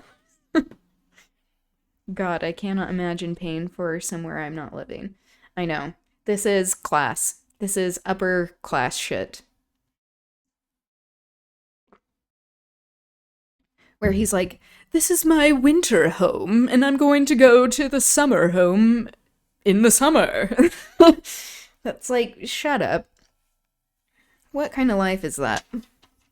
Some of us can barely afford to be existing just where we are. Why are you taking up all this property? Sir? Excuse me. Some of us would like to know. Inquiring minds and all that. Okay. Oh wait, I took it off and I didn't even turn the page. Oh no!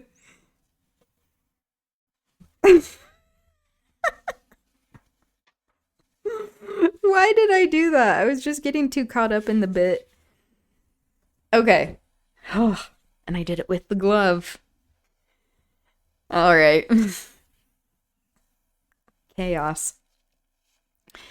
In winter, nothing more dreary. In summer, nothing more divine than those glens shut in by hills and those bluff, bold swells of heath.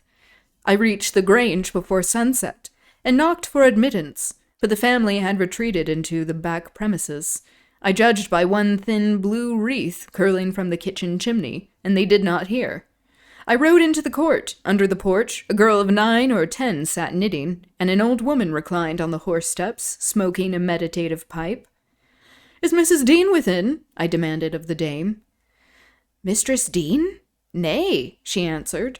"Shoo doesn't abide. Shoo doesn't bide here. Shoo's up at the Heights." "Are you the housekeeper, then?" I continued. "Yeah, I keep the house," she replied. This is me interpreting how the vernacular is written. This isn't me doing an offensive accent intentionally. Just to put that out there. "Well, I'm Mr. Lockwood, the master. Are there any rooms to lodge me in, I wonder? I wish to stay here all night." "To maester?" she cried in astonishment. "What? Whoever knew ya were coming? Ya should ha' send word. They's note norther dry nor mensful about de place. Now it there isn't." Okay, we have a footnote. Mensful is decent.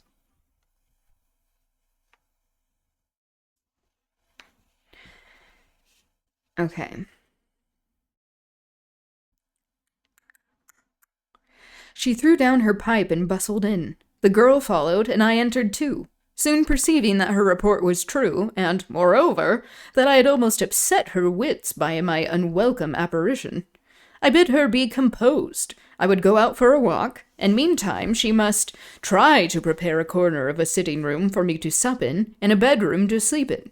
No sweeping and dusting, only good fires and dry sheets were necessary.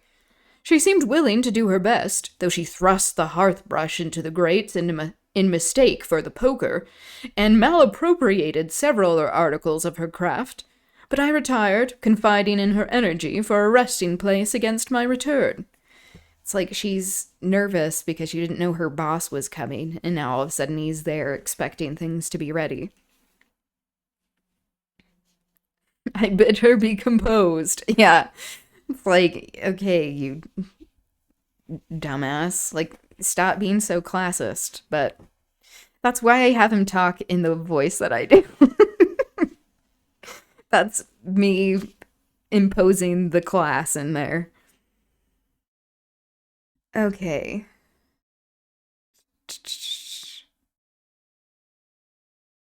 Wuthering Heights was the goal of my proposed excursion. An afterthought brought me back, when I had quitted the court. "All well at the Heights?" I inquired of the woman. "For out now," she answered, scurrying away with a pan of hot cinders. I'm not sure what that was supposed to mean. With reading that vernacular, sometimes it's easier for me to understand what it says after I've heard myself speak it, because it's supposed to be like imitating a sound. For out now, she says, "Yes, for all I know." I would have asked why Mrs. Dean had deserted the Grange. Of course, Nellie didn't want to she didn't want to stay at Thrushcross Grange. She wanted to get out of there and be at Wuthering Heights to be with Catherine. Like Mad Gab. Yes, that's exactly what it is. And it is, to my public humiliation, trying it out for the internet to see. This is the price I pay to be reading the literature. A heavy burden. Okay. I would have asked why Mrs. Dean had deserted the Grange, but it was impossible to delay her at such a crisis. So I turned away and made my exit, rambling leisurely along, the glow of a sinking sun behind, and the mild glory of a rising moon in front, one fading and the other brightening as I quitted the park, and climbed the stony by-road branching off to Mr. Heathcliff's dwelling. Before I arrived in sight of it, all that remained of day was a beamless amber light along the west, but I could see every pebble on the path and every blade of grass by that splendid moon. I mean, for being an asshat, Mr. Lockwood does have more of a poetic way of speaking. I'll give him that. That's just credit to Emily Bronte. I had neither to climb the gate nor to knock. It yielded to my hand. That is an improvement, I thought, because you keep trying to go in places where you weren't wanted, you dumbass. And I noticed another by the aid of my nostrils, a fragrance of stalks and wallflowers wafted on the air from amongst the homely fruit trees. Both doors and lattices were open, and yet, as is usually the case in a coal district, a fine red fire illumined the chimney. The comfort which the eye derives from it renders the extra heat endurable. But the house of Wuthering Heights is so large that the inmates have plenty of space for withdrawing out of its influence. The inmates, saying that language is intentional, saying that they're like prisoners. They're prisoners of the oppressive structures of society. And accordingly, what inmates there had stationed themselves not far from one of the windows. I could both see them and hear them talk before I entered. Okay, creepy. And looked and listened in consequence, being moved thereto by a mingled sense of curiosity and envy that grew as I lingered. You decided to leave. Okay. Anyway. "Contrary," said a voice as sweet as a silver bell. "That for the third time, you dunce. I'm not going to tell you again. Recollect, or I pull your hair." "Contrary, then," answered another in deep but softened tones. "And now kiss me for minding so well." This is Catherine and Hareton, it seems. Just the cousin incestuousness really is a major theme in Gothic fiction, which is concerning. I need to still do research as to why that was so prevalent. What was going on in society at the time to make it so incest was a very common theme in art? Okay. "No, read it over first correctly, without a single mistake." So it seems that Catherine and Hareton are fraternizing romantically, potentially. The male speaker began to read. He was a young man, respectably dressed, and seated at a table, having a book before him. His handsome features glowed with pleasure, and his eyes kept impatiently wandering from the page to a small white hand over his shoulder, which recalled him by a smart slap on the cheek whenever its owner detected such signs of inattention. Its owner stood behind, her light, shining ringlets blending at intervals with his brown locks, as she bent to superintend his studies. And her face, it was lucky he could not see her face, or he never would have been so steady. I could, and I bit my lip in spite at having thrown away the chance I might have had of doing something besides staring at its smiting beauty. So now Mr. Lockwood is upset that he missed his chance with Catherine because he sees that she's very beautiful.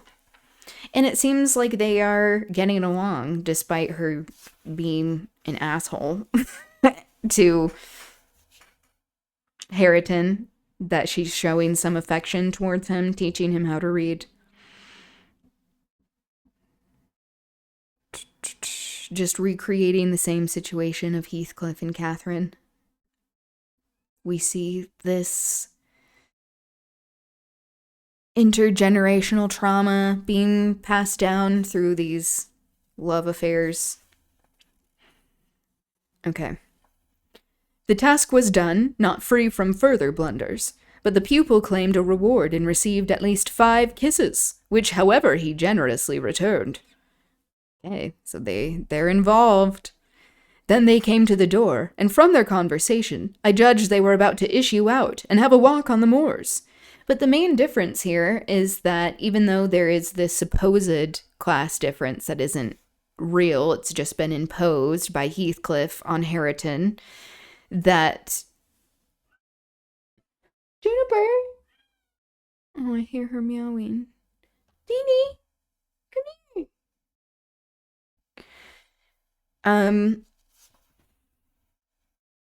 What was I saying? But they are in more of an equal type of status in class than the late Catherine and Heathcliff, or older Heathcliff. Hi, Bug. Hi.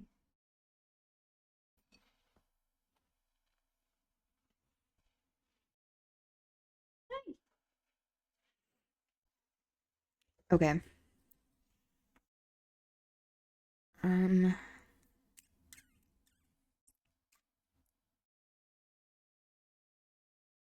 Then they came to the door, and from their conversation, I judged they were about to issue out and have a walk on the moors.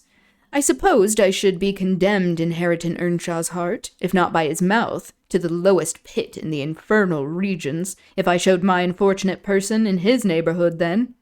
And feeling very mean and malignant, I skulked round to seek refuge in the kitchen. There was unobstructed admittance on that side also, and at the door sat my old friend Nellie Dean, sewing and singing a song, which was often interrupted from within by harsh words of scorn and intolerance, uttered in far from musical accents. I'd rather by the half have 'em swearing in my lungs, fro morning till night, hearken ya howsoever, said the tenant of the kitchen, in answer to an unheard speech of Nellie's. It's a blazing shame. I'll just keep going. A walk on the moors. What's moors in this instance? Oh, that's a great question. So the moors in this part of England, in Yorkshire, they're like these rolling hills where there's a lot of heath, heather, and so it's pretty rocky and foggy. It is just a type of topography in the area. It's a good question. I cannot open to blessed book, but ya set up them glories to Satan and all the flaysome wickedness to ever were born into world. You're a right now't, as shoes another, and that poor lad'll be lost atween ye. Poor lad, he added with a groan. He's witched, I'm certain on it. Oh, Lord judge 'em, for they's norther law nor justice among wer rulers. So he's thinking Harriton is bewitched by Catherine because she was studying this book of witchcraft.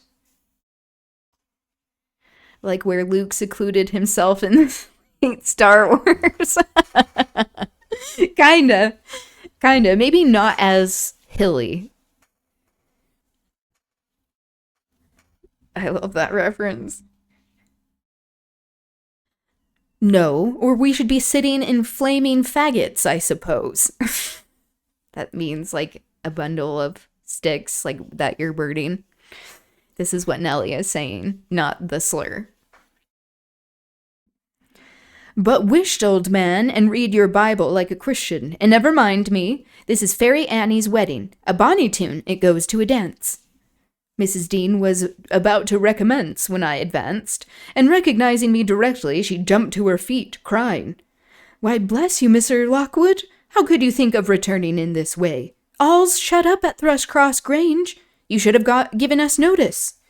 "I've arranged to be accommodated there, for as long as I shall stay," I answered. "I depart again tomorrow." "And how are you transplanted here, Mrs. Dean? Tell me that." "Zillah left, and Mr. Heathcliff wished me to come soon, after you went to London, and stay till you returned. But step in, pray. Have you walked from Gimmerton this evening?" "From the Grange," I replied. "And while they make me lodging room there, I want to finish my business with your master, because I don't think of having another opportunity in a hurry." "What business, sir?" said Nellie, conducting me into the house. "He's gone out at present, and won't return soon." "About the rent?" I answered. "Oh, then it is with Mrs. Heathcliff you must settle," she observed. "Or rather, with me. She has not learnt to manage her affairs yet, and I act for her. There's nobody else."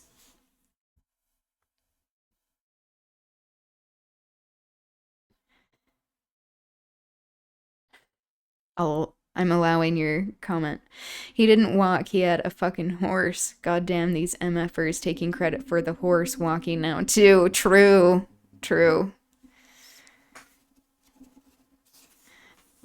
Yeah, but this is typical upper class behavior where he was like, "Oh, I labored. It was so hard for me. I did so much work." That's like, no, you didn't. You literally were riding on the back of something else doing the work. So, okay.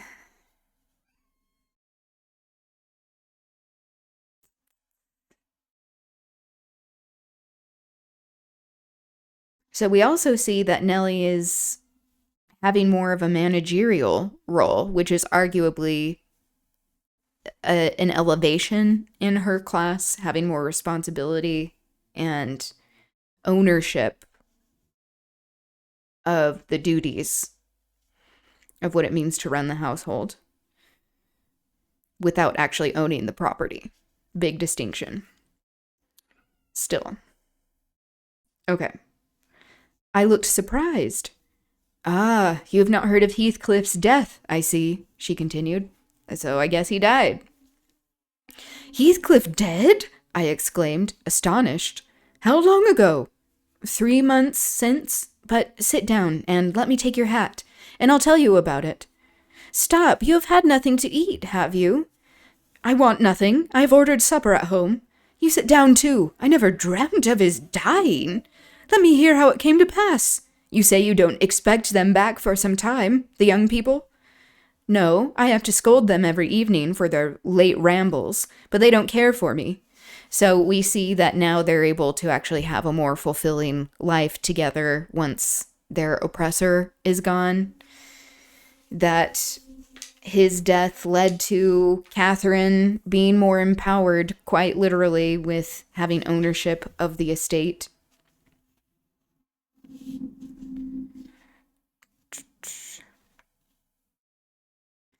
"At least have a drink of our old ale. It will do you good. You seem weary."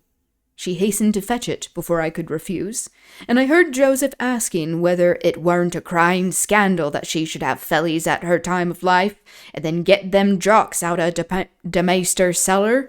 He fair shamed to bide still and see it. Another footnote. Stalled of, meaning tired of. Oh, wait, no. He said jocks. I was reading a different footnote. Jocks is variously suggested as jugs or provisions. So getting alcohol is what it sounds like. They go on walks together and they're alone, unchaperoned with alcohol. Uh-oh, this is what freedom does. That's nice for them, though. Okay. She did not stay to retaliate, but re-entered in a minute, bearing a reaming silver pint, whose contents I lauded with becoming earnestness. And afterwards she furnished me with the sequel of Heathcliff's history. He had a queer end. Same. Obviously. As she expressed it. Having fellas.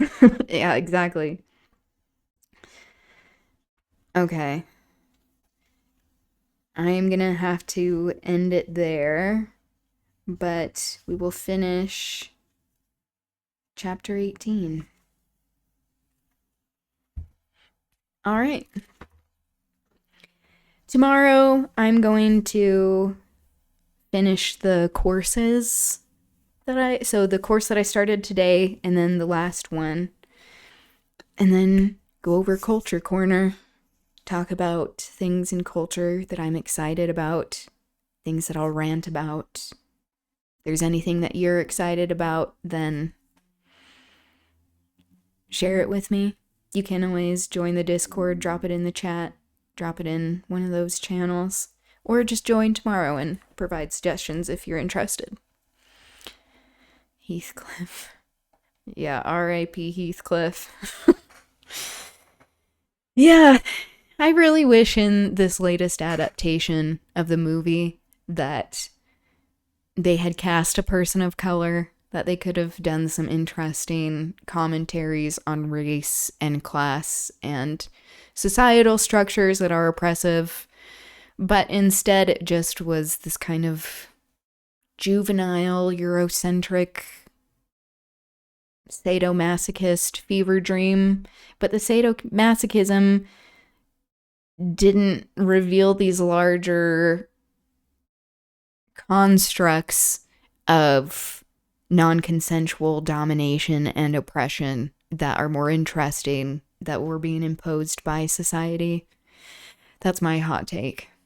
Anyway, I'll talk more about culture. I have a rant about Bridgerton that I'll probably do tomorrow. But anyway, thanks for being here. It was good chatting with you. I will see you tomorrow. I hope you have a good rest of your day, evening, and yeah, I'll see you soon. Okay, bye.